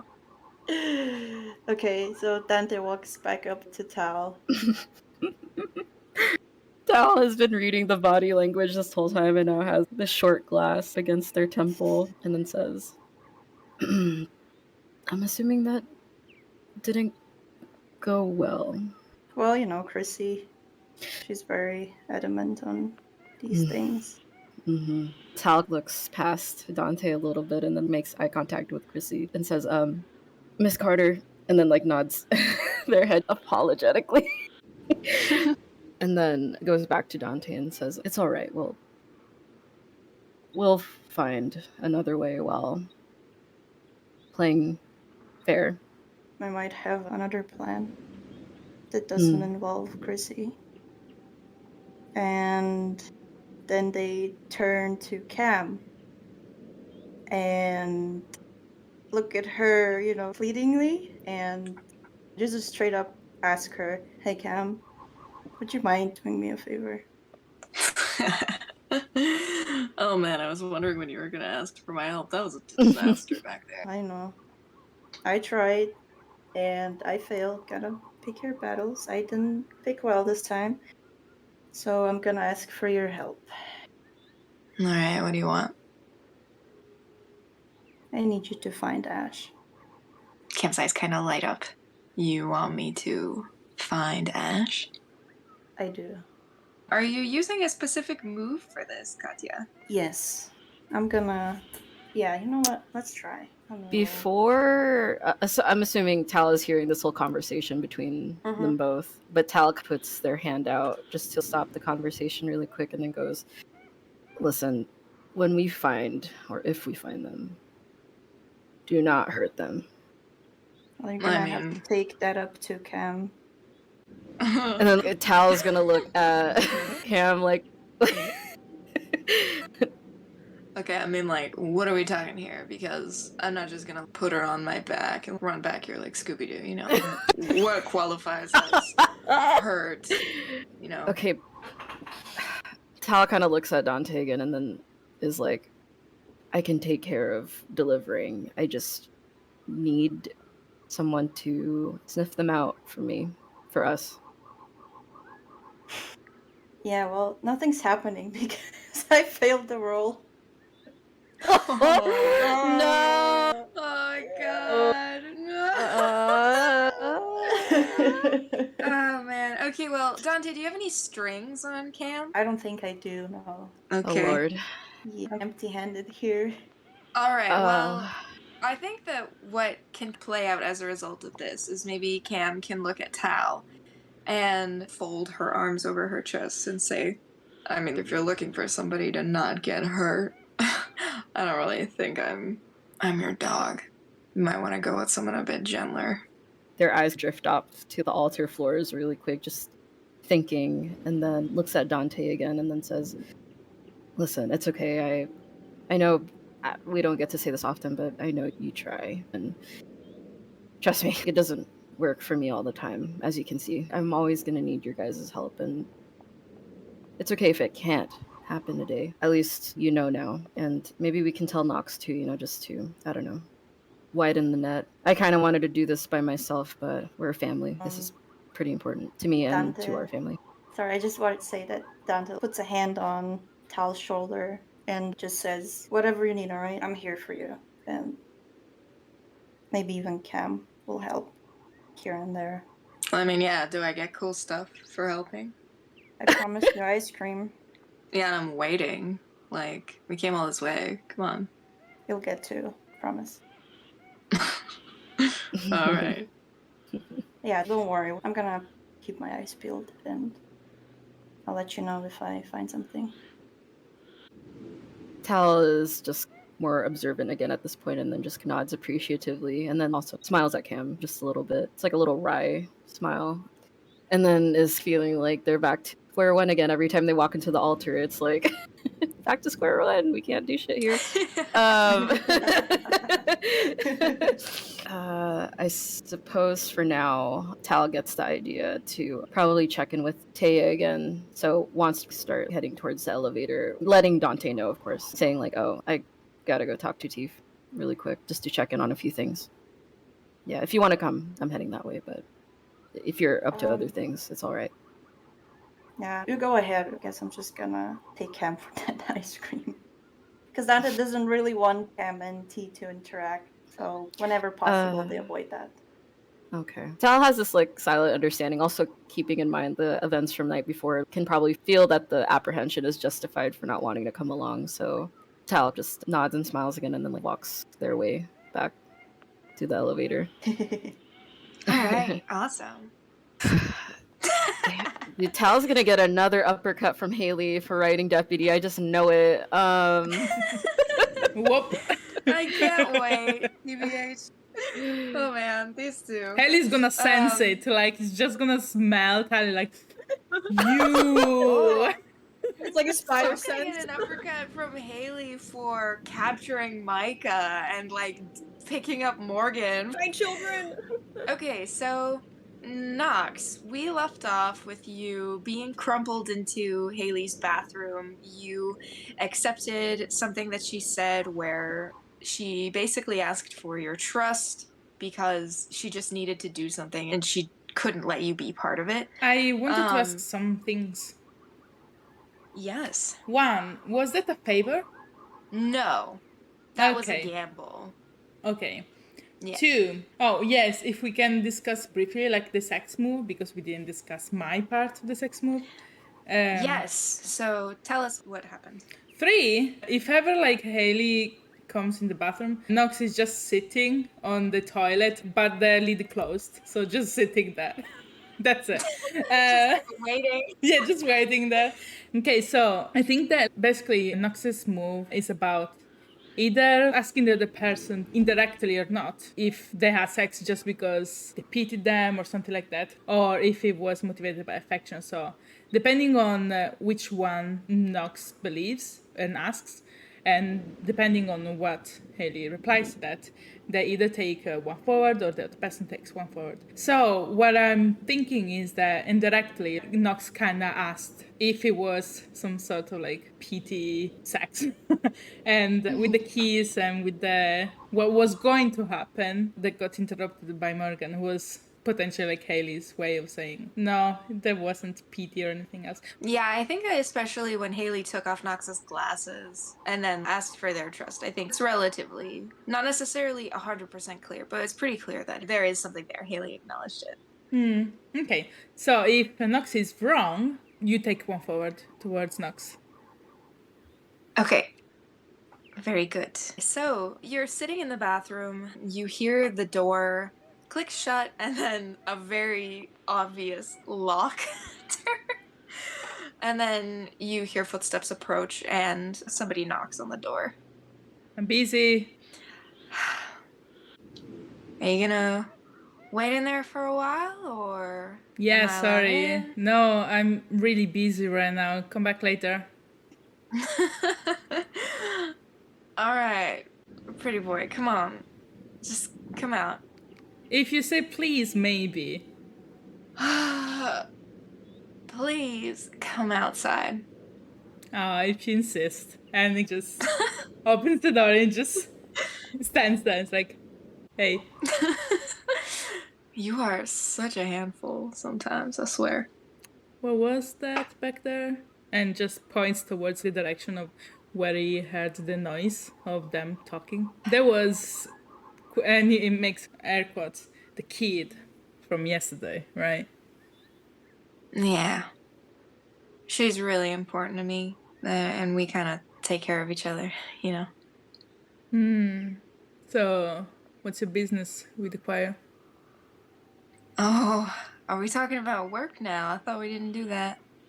I mean, the stuff that I eavesdropped because that kid was very loud seemed quite important, so it's kind of important to me too. You eavesdropped on us? She says, like, fake clutching her pearls, trying to get Nox to smile. And he kind She of does kinda, a like- little bit, and he's just like, come on. Haley walks over to the bed and sits down, takes her hair out of its little ponytail and tries to tie it back up again. She doesn't really know what to say. I think she's trying to search her thoughts. What are you gonna do? Nox is gonna walk in the room again and look around a little bit. And is the pile of documents still out in the open? Some of them are there, yeah. The main thing is that Haley's board with all of this stuff has been turned around, so that's there. It's a huge map of the surrounding area with little notes tacked on it. So she's sitting on the couch right now, right? On the bed. On the bed, okay. What's in front of the bed? Is there somewhere where you can just lean on? I think there's probably another, almost like a foyer table with a memo pad by the bed that he could maybe lean on. Something like that. Okay. So he's kind of lean with his back there. And he's gonna say, do you like the danger of this? And then he kind of points in between them. Excuse me? You know. And then he also points at his eyes and says, the fact that I'm part of the choir. And he makes a woo like sound with his hands like that. She giggles. Because Nox is silly. I think she kind of looks down at her hands. I don't really think she expected to be in this position, and she's trying to calculate her best route to navigate. And I think she speaks without thinking, and she kind of holds a hand by her collarbone and anxiously itches it and says, "Do you like me? Really?" Oh wow, that's direct. Yeah, you're such a good friend, Miss Haley. He smiles a little bit at that. But depending on how Haley reacts to that, it might get serious or not. It depends. I think she kind of like smiles, but then her head tilts down and she's still anxiously touching her collarbone and trying to think of what to say. I think that at that, Nox gets a bit serious and he just sits on the bed beside her and he gently puts his hand on the other hand. And it's just like, yeah, of course I like you. Why would I come here if I didn't? Sorry, I got a little saccharine there. That was embarrassing. Yeah, that's really not like you. It's kind of cute though. And he smiles a bit and he searches for her eyes, kind of like going down. Haley's gonna stand up and pace for a second, turn back, and say, "All right, I don't like the choir. I don't like what they've done in the past. I don't like how they've hurt people that I care about. And they're looking for something that I don't want to fall into their hands. And I know that in saying that, this is probably done. Because now I'm a liability, right? Like, it was easier when we didn't know anything about each other." Nox walks towards Haley's like, you're not a liability. You can see that his face is kind of struggling a little bit, furrowing his eyebrows and stuff. But he still says, you're not a liability. Every time that I see that you're around, it kind of makes my whole week.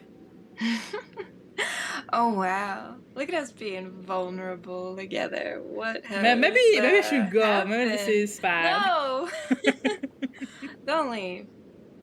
All right, I'm gonna say something, and you can decide what you want to do, what you have to do. It's all I can give you right now, and I'll leave it up to you. But would you let me say it, or do you want to just leave it here and try to go back to what we had? It was fun, you know? It kind of like hums for a second, and He puts his hands on his pockets, straightens up a little bit, and he says, I'm listening. Haley walks over to the map and puts her hands in her back pockets, sort of leans back on her heels a little bit, says, You know, I never begrudged anybody for joining the choir. It's tempting offer. You get shelter, safety, community. All seems really peachy. It's not really a community, though, is it? It's not warm. It's not safe. And don't get me wrong, I don't mind kicking up dirt, making noses bleed. I love all of that. I think there will always be people that it's worth putting them in the ground every once in a while, so I'm not going to say that this entire operation is entirely morally wrong. I don't get to decide that. But when you have a group of people that's so powerful, sometimes it seems like, yeah, maybe they're offering you shelter, but maybe there is no other place to go. Maybe you're so concerned that no one will accept you that you think it's your only option, you know? And Haley takes a hand and runs it over her head where her horns are. They've kind of retreated back. She doesn't really turn to Nox, but she runs a hand over the map and then says quietly to herself, You know what you're looking for? The choir is looking for. They're scouring the land for. Yeah, I do. Yeah? Yeah. What do you really know? He fidgets a little bit, and he actually puts one hand on his neck, just up and down a little bit. And he says, You said that, like, you're searching for something that you don't want the choir to get, right? That is your answer, right? Oh, it's not just one thing. It's a collection of objects. And I want you to look at me right now and know that I'm not saying this lightly because I don't believe you're going to run back to Taya and tell Taya everything I've said. I think you're going to think about it. And if I'm wrong about you, then I'm wrong about you. And we're wrong about each other, I guess. She sort of looks back at the map and then pulls a sticky note off and holds it in her hand and walks up to Nox and says, Some of these things, they've got properties, right? And on their own, might be able to help people. But together, they are immensely powerful and serve a completely different purpose. Do you ever want to look at people? Like, really look at people? To that, Nox doesn't really say anything. He's just silently staring at Haley. And it feels like he's holding his breath is stuck there. He takes a deep breath in and says, What are you suggesting? One of the things that's out there, if you were to have it in your possession, you wouldn't need the glasses. How do you know that? How does anyone know anything? Look, I work. Why do you think you don't? Does Taya talk to you? And to that, Max stumbles again, doesn't really know what to say. He's feeling a bit silly and is out of words. And he says, Taya has my best interest at hand. They've always looked out for me. They care about me. Yeah. And you know that, right? Maybe they do, maybe they... I don't know anything anymore, apparently. I guess I've given you sufficient data, and I don't really know where to go from here. Isn't that funny? Nox makes a grim face for a second, and breathes out, and slowly walks towards Haley. And again puts a gentle hand on her arm. This is a side of Nox that's usually hidden. Like, not for Haley as much, but not this much in general. I'm not gonna talk about you, Witty. I feel like you're breaking up with me. To that, like, Nox is raising his eyebrows and is like, wait, what? Why would I give up this? Are you kidding me? And then just points at Haley. If we break up, we can have a makeup sex sometime. So Oh, and he makes like a thinking face, like fake thinking about it. That sounds enticing. listen, I'm probably gonna have to talk to the rest of my group, but thanks for listening to what I have to say. I don't mean to wax poetic. I know you got things to do and people to see. No people to do, I hope. I sort of like to think that's just for me. I'll keep that a secret just to be more interesting, I suppose. Oh, I love it. Oh. My whole speech about making noses bleed, I can bring that up anytime you want. To that, Nux kind of laughs. And he puts a hand on Haley's hair and kind of ruffles a little bit before turning around, picking up his shirt and putting it on. And before leaving, just at the door, he says, I'll think about what you said. See you around, Marshall. And he just opens the door and closes it. All right. So I'm gonna send it back to Micah, who just got out of a bit of a scuffle with T and the choir. Micah, what do you want to do? Where do you want to go? Micah's still standing outside the stables, so first thing they're gonna pick up their suspenders and put them in their pocket. Okay. Unrecoverable, but still not willing to let them lay there in the dirt. And they're gonna light themselves a cigarette. It's a bit crumbled from being in the pocket and all, and being tossed around like a sack of potatoes. But, they're gonna light it. Oh. Just do a deep inhale and breathe out for a second. And I'm gonna have them say to themselves in a quiet voice, you don't get to decide how this goes at all. And they're gonna start walking towards the altar. So, Micah, you're walking towards the altar, and Tal has already begun their ascent to T's elevator. And Dante, you wanted to leave with Cam, right? You wanted to go somewhere? Yes. All right. Are you walking out the front door? Yeah, Dante was actually gonna go pick up the stuff they got at the shop and bring them to their room. All right. As you approach, Micah enter through the front doors. What do you do? They can probably see the state Micah is in, right? They probably look a bit disheveled, I'm guessing. So Dante's just gonna ask, hey, what happened to you? Mike is gonna take another drag and just look at Dante. Throw a quick glance at Cam and go, had a lovely meeting with your boss. What do you mean? T? I don't know, do you have another fucking boss? Dante chooses to ignore that comment. Cam laughs. Why were you meeting up with T? Well, sometimes in life you run into people you don't want to meet. Kind of didn't have a choice here. Look, why would I do something that gets me into trouble? Mike is gonna sigh. Dante's gonna grab Micah's upper arm and drag them into a more hidden corner of the hotel so not everyone can see them. Is there like a place that Dante could drag them off? Yeah, I mean, like, if you're around the entrance to the altar, you can drag them into the corridor that leads to the side entrance where Ash ran out the other day. Micah, do you go with them or do you fight back? Because if you were to fight back, you'd have to roll to shut them down. Can I actually roll to ask the Abyss if anyone is seeing this and able to walk by? Yeah, roll. And it's +2. Please, for once. 9. Yes, finally. All right. The only person who can see you right now is Chrissy. Brilliant. Yeah, Micah's gonna go with Dante. Whatever.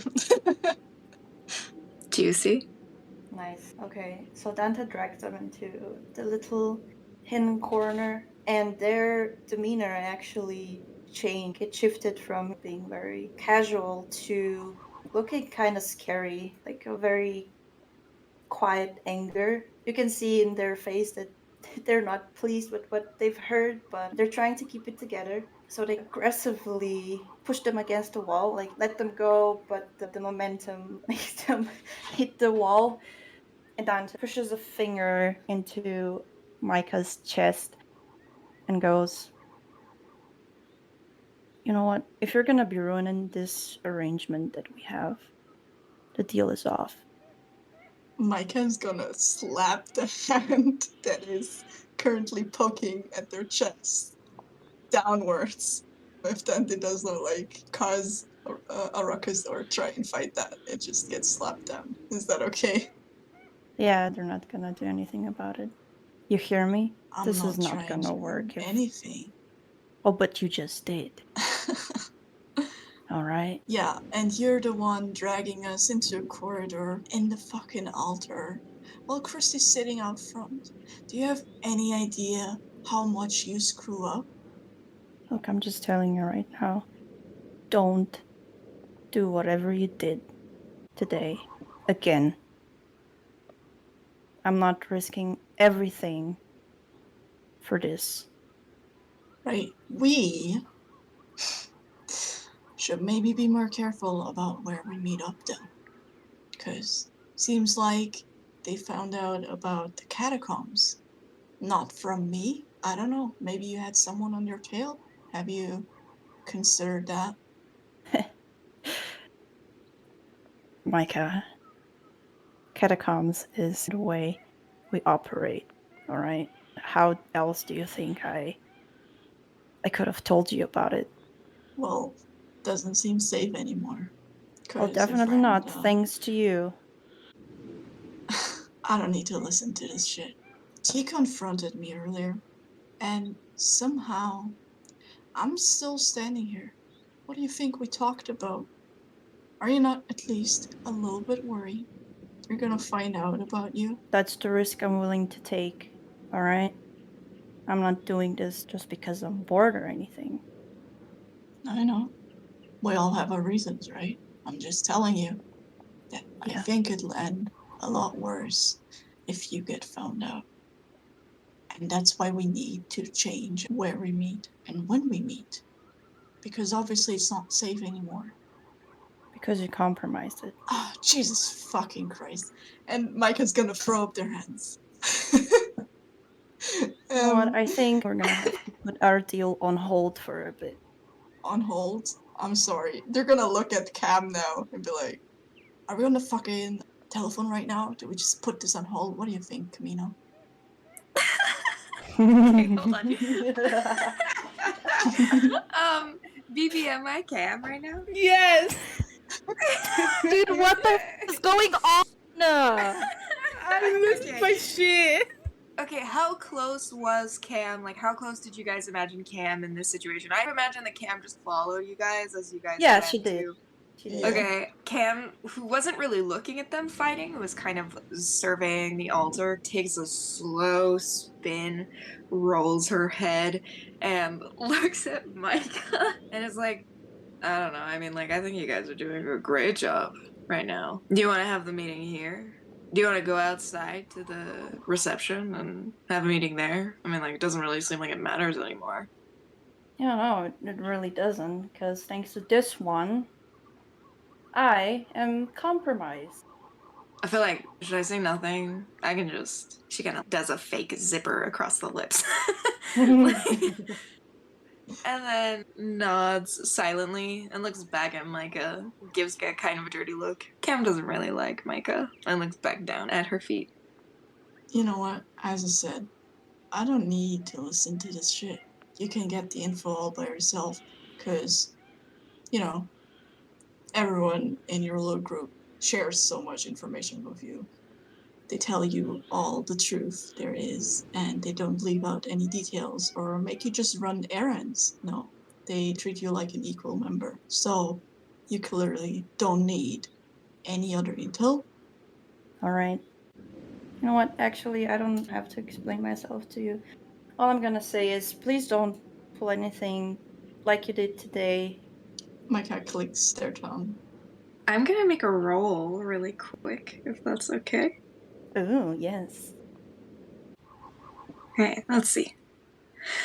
Okay, Cam just rolled cold to intimidate Micah and got a complete success. So Cam is going to kind of stuff her hands into her pockets and walk over towards Micah. Cam is so much taller than they are. And Micah, you can feel the heat coming off of Cam. She's so hot-blooded, like you can feel it's deeply uncomfortable. And then she lifts the corners of her mouth up to show her sparkling teeth. She smiles in a deeply unsettling way and says, "If you do anything, and we'll find out. I take great pleasure in ripping your throat out." Micah's just gonna stay silent. Can't have a snarky reply when Cam rolled such a success. I would say that because it was such a success, Micah, you probably feel this is a verifiable threat. You're like, oh, okay, yeah, she could probably do that. Anna's gonna pat Micah's shoulder and smooth out the creases, and then just say, I think we're done doing our business here, unless you make up for it. What the But- fuck do you want me to do? You know exactly what I need from you. And with that, Dante turns around and leaves. Bitch. Micah does not say that. Oh, okay. Because if they did, Dante would have punched him. Yeah, I thought that, so I retracted it. Nice save. Oh, God. All I right. have questions. Me too. What the fuck? How dare you? Oh my god. Oh my god. Can't believe what is even Well- happening on this day. Loyal. Oh my god. I can't say anything. I'm not gonna say anything. Chrissy's gonna have so much Amazing. fun. Amazing. yeah. I love it. There's so much tea. Okay, but Yeah. one question. Did Chrissy hear what was being said, or did she just see, like, you know, Dante and Michael disappearing into a Chris dark hearing all the corner? cheese smith. What the I fuck mean, is she like- gonna do? She's a vampire. She So hears I everything. actually- So, you know what's actually fun is that she does have, like, a move. Ear to the ground, Ah. you have a habit of being a repository for people's secrets. When PCs acquire significant knowledge, they'll have to make a dark saving roll. And you guys have to both roll dark.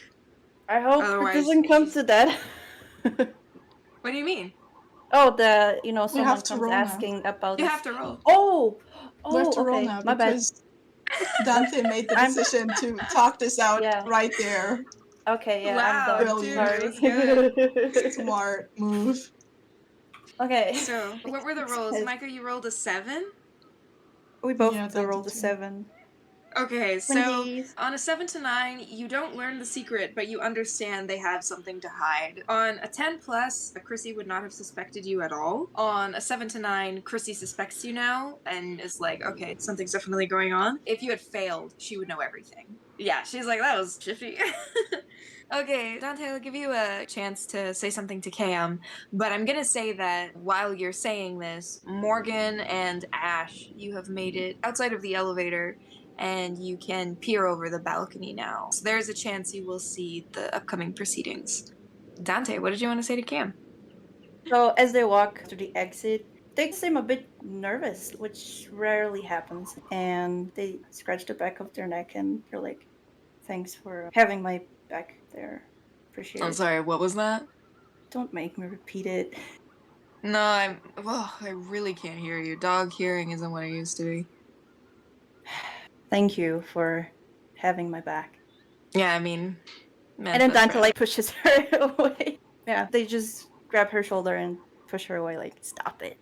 Okay, well, I'm gonna say that Dante is small and Cam is big. So Dante, like, shoves Cam, but Cam comes back, she waves a bit, and then comes back like she's a giant, like one of those football things you try to tackle, right? And she kind of, like, straightens her jacket and then laughs to herself, but doesn't really say anything else. All right.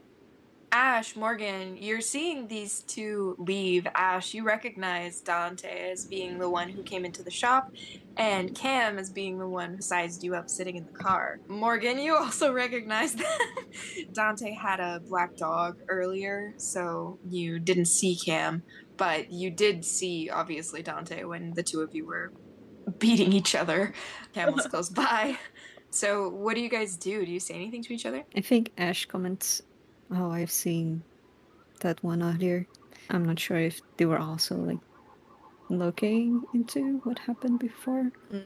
And they didn't seem to really, I don't know, recognize me. They could be faking it. Well, I guess that's good news for you. I mean, yeah. Do we see Micah over the balcony? Micah, have you emerged from the side entrance at this point? No, Mike is gonna go outside the back, walk around, and come from the entrance again. Oh, okay. So yeah, so if Micah goes through the side door, then you wouldn't have seen them. No. Okay. Again, like, you can always try to find people by rolling dark, but you don't have to. I think the plan was to go to the stable, so they'll probably just try to walk to the entrance and outside. Yeah. All right, Ash, as you pass by Chrissy gives you like a little up and down nod. Do you want to go over to her? Oh, does it seem like that she's asking me over? A little bit, yeah. Oh. Then, yes. They would go. They would not like really say anything to Morgan. I think Morgan would follow and just kind of keep an eye on Dante and stuff, just protecting Ash a bit. Chrissy doesn't really look up from her newspaper. She sort of says from behind the newspaper, "You're certainly in demand." What's that supposed to mean? Well, I mean, I don't think you heard it from me, but somebody came by asking about you. There wouldn't happen to be the tattooist in town? Oh, I mean, I can't quite say anything else. I like to deal in exchanges. But I feel like if you know what's worth the exchange, maybe you'll find something for me. Who knows? Just be aware. People out there, they're asking about you. Ash gives a sign like, oh yeah, I do know about that.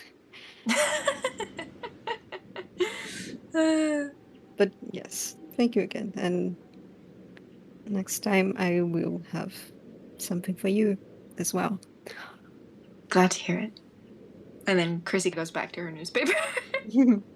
Yeah, Ash just knocks on the table like 2 times and continues to their way. All right, as the two of you get outside, Dante, you were with Cam. You made it out a little bit earlier, and you have been going to your destination. You wanted to go to the parking lot to get stuff from your car, right? Yes. All right, so you've moved slightly out of sight. Ash and Morgan, when you actually get outside, you see Micah rounding the corner of the altar as though they have come from the side. Now you guys are all together. What do you want to do? Oh, I think Morgan will approach Micah and ask, "You alright? Where you been?" Yeah. Where was the party? Ash says, like, looking them up and down. At the stables. Mike is gonna crack a smile though. Like they're not actually serious or anything. Ash doesn't really laugh, but they do look amused and with a eyebrow raised. Is Micah just covered in hay? Is that it? Micah's hair is probably a bit messy. They've got dirt and other things on them because Tal set them down on the ground multiple times.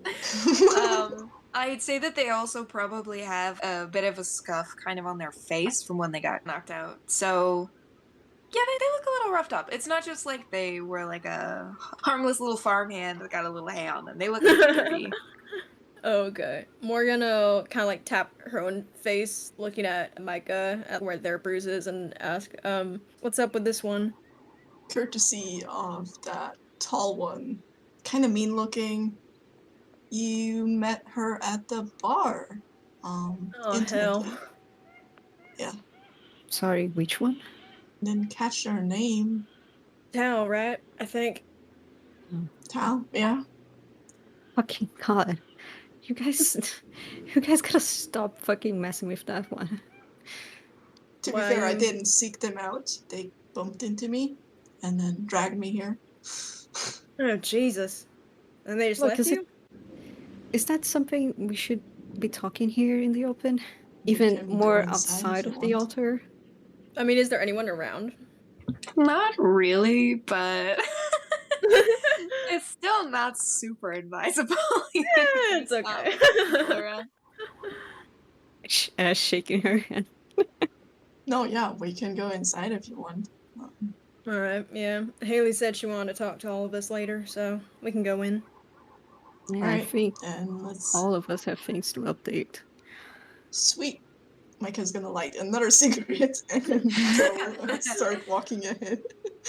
All right, as you guys go back inside, I'm actually gonna see what Tal is up to really quickly. Tal, are you gonna go intercom Taya? Yes, they're gonna ask if it's all right to come up and like check in if they're there. When you buzz the intercom, instead of anybody replying, you just end up hearing a ding and the elevator to the penthouse opens.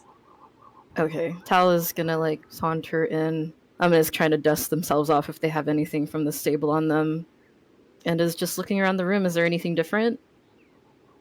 As you get upstairs and the elevator doors crack open, you notice that there are one or two people who are milling around. They're just like regular officers checking things out. They see you and stand with respect. When Taya notices you, they do like a slight wave to thank the others, and as you exit the elevator, they get in and leave. Okay. Is Taya by their desk? Yeah. Tal is gonna walk up to the desk but does not take a seat, kind of in respect to not just sit down. Asks, the blue one handled? T walks around the desk. Tal, did you say you were sitting? Tal was not gonna sit. Like, Tal doesn't sit unless she's allowed to sit. Good dog. Good boy. No, I'm so sorry. I love it. Okay. Taya walks over to the area where the comfortable chairs are and gestures for Tal to sit with them. Okay. Tal relaxes a bit and then sits. Is waiting respectfully. Taya takes a moment and just stands and has a hand on the chair across from Tal without really releasing the tension in their shoulders and says, "You had a really valuable find. Information will always be worth more than any individual. And they gave us some very good information, Tal." Tal is soaking in that information and is looking up at the domed skylight, is still looking at the clouds. And then looks back at Taya, kind of has this small smile on their face and is like, I can always hope so. What did they tell you? Taya circles around and sits in the chair a little bit forward so that they're really facing Tal, like their body language is very open.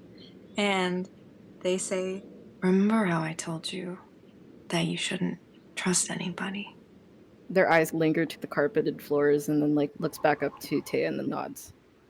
The little splinter cell that's been bothering us, it's not as tight-knit as they want you to believe. They're fracturing.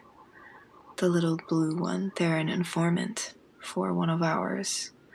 But quid pro quo, we have an informant in our ranks too. Tal tilts their head and then their frame goes more rigid and then is gripping the edge of one of the antique seat that they're on and then says, how high do you think we're talking? I would think it would be someone who has information.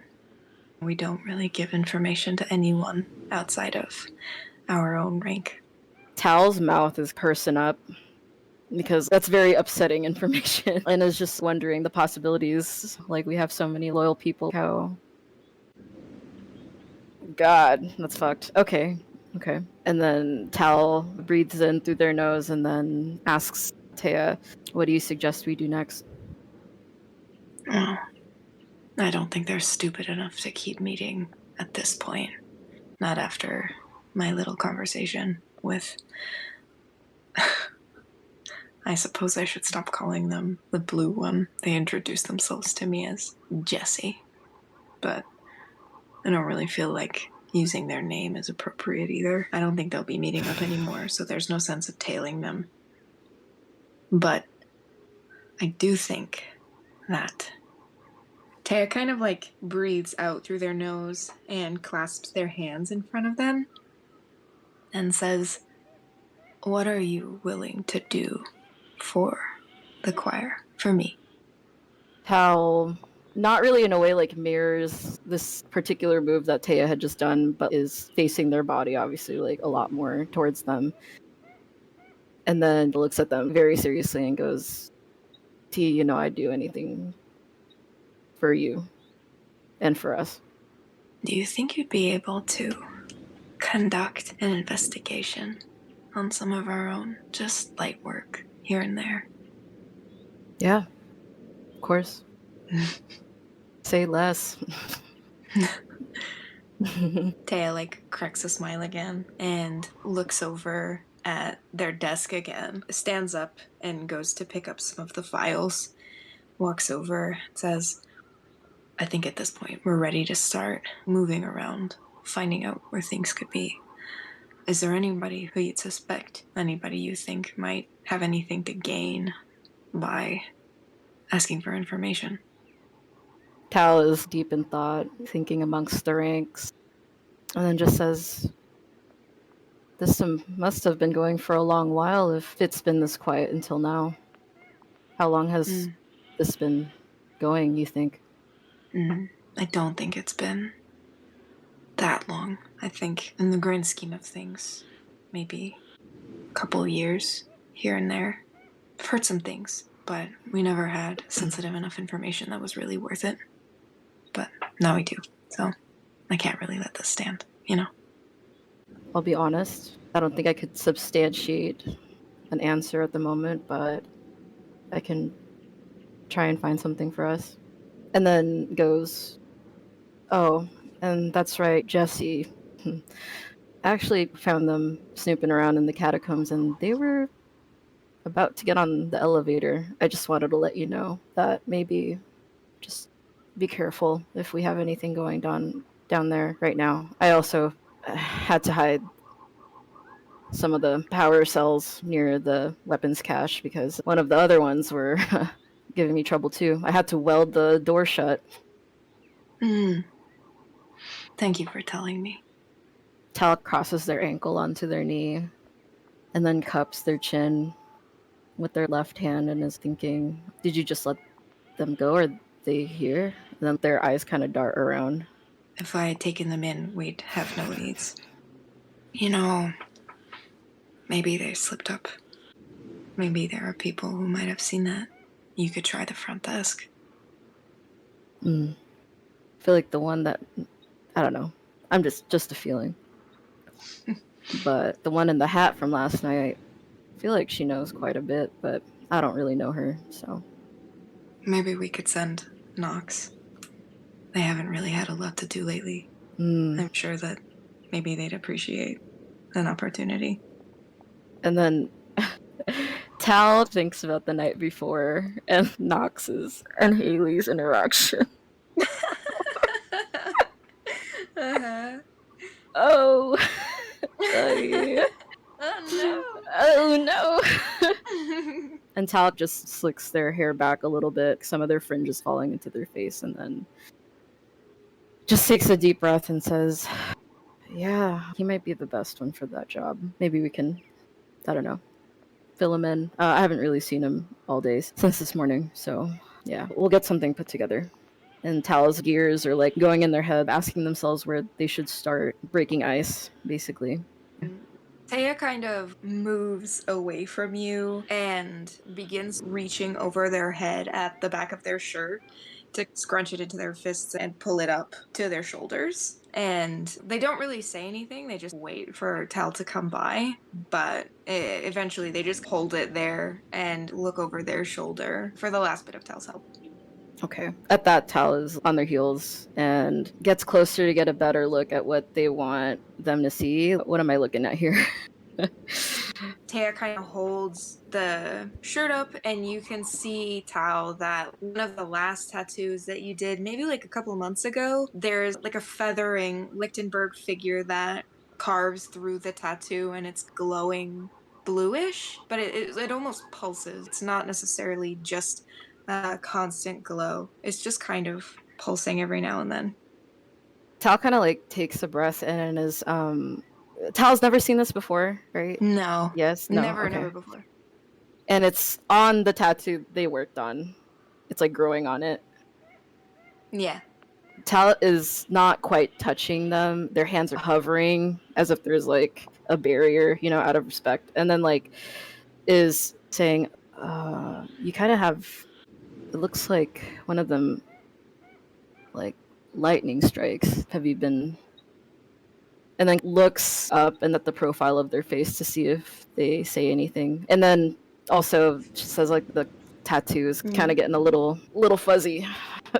Tay turns their face away and then lets go of the shirt and lets it fall back down over their back and brushes their shoulders and then turns to Tal and says, I haven't called a storm in a while. It might just be that I need to let it out eventually. I'll thank you for checking. I'm sure it's not anything to worry about.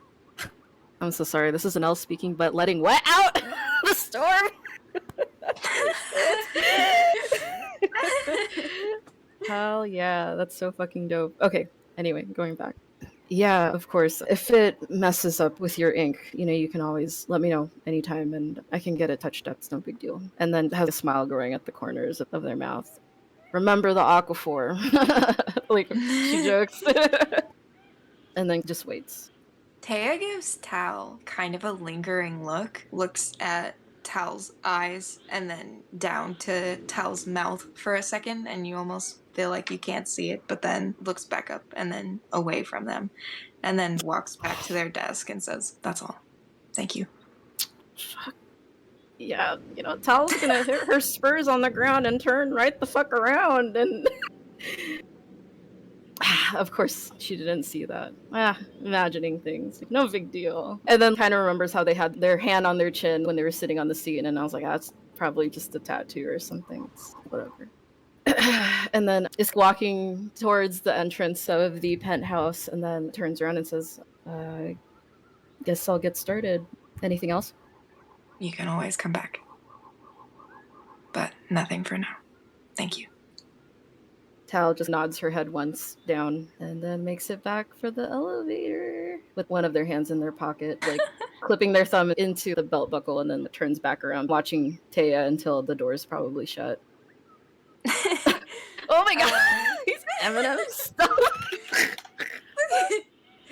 I'm gonna say that Taya doesn't like to make eye contact, but as you're watching them and the doors are closing, Taya's gonna hold your gaze as you leave.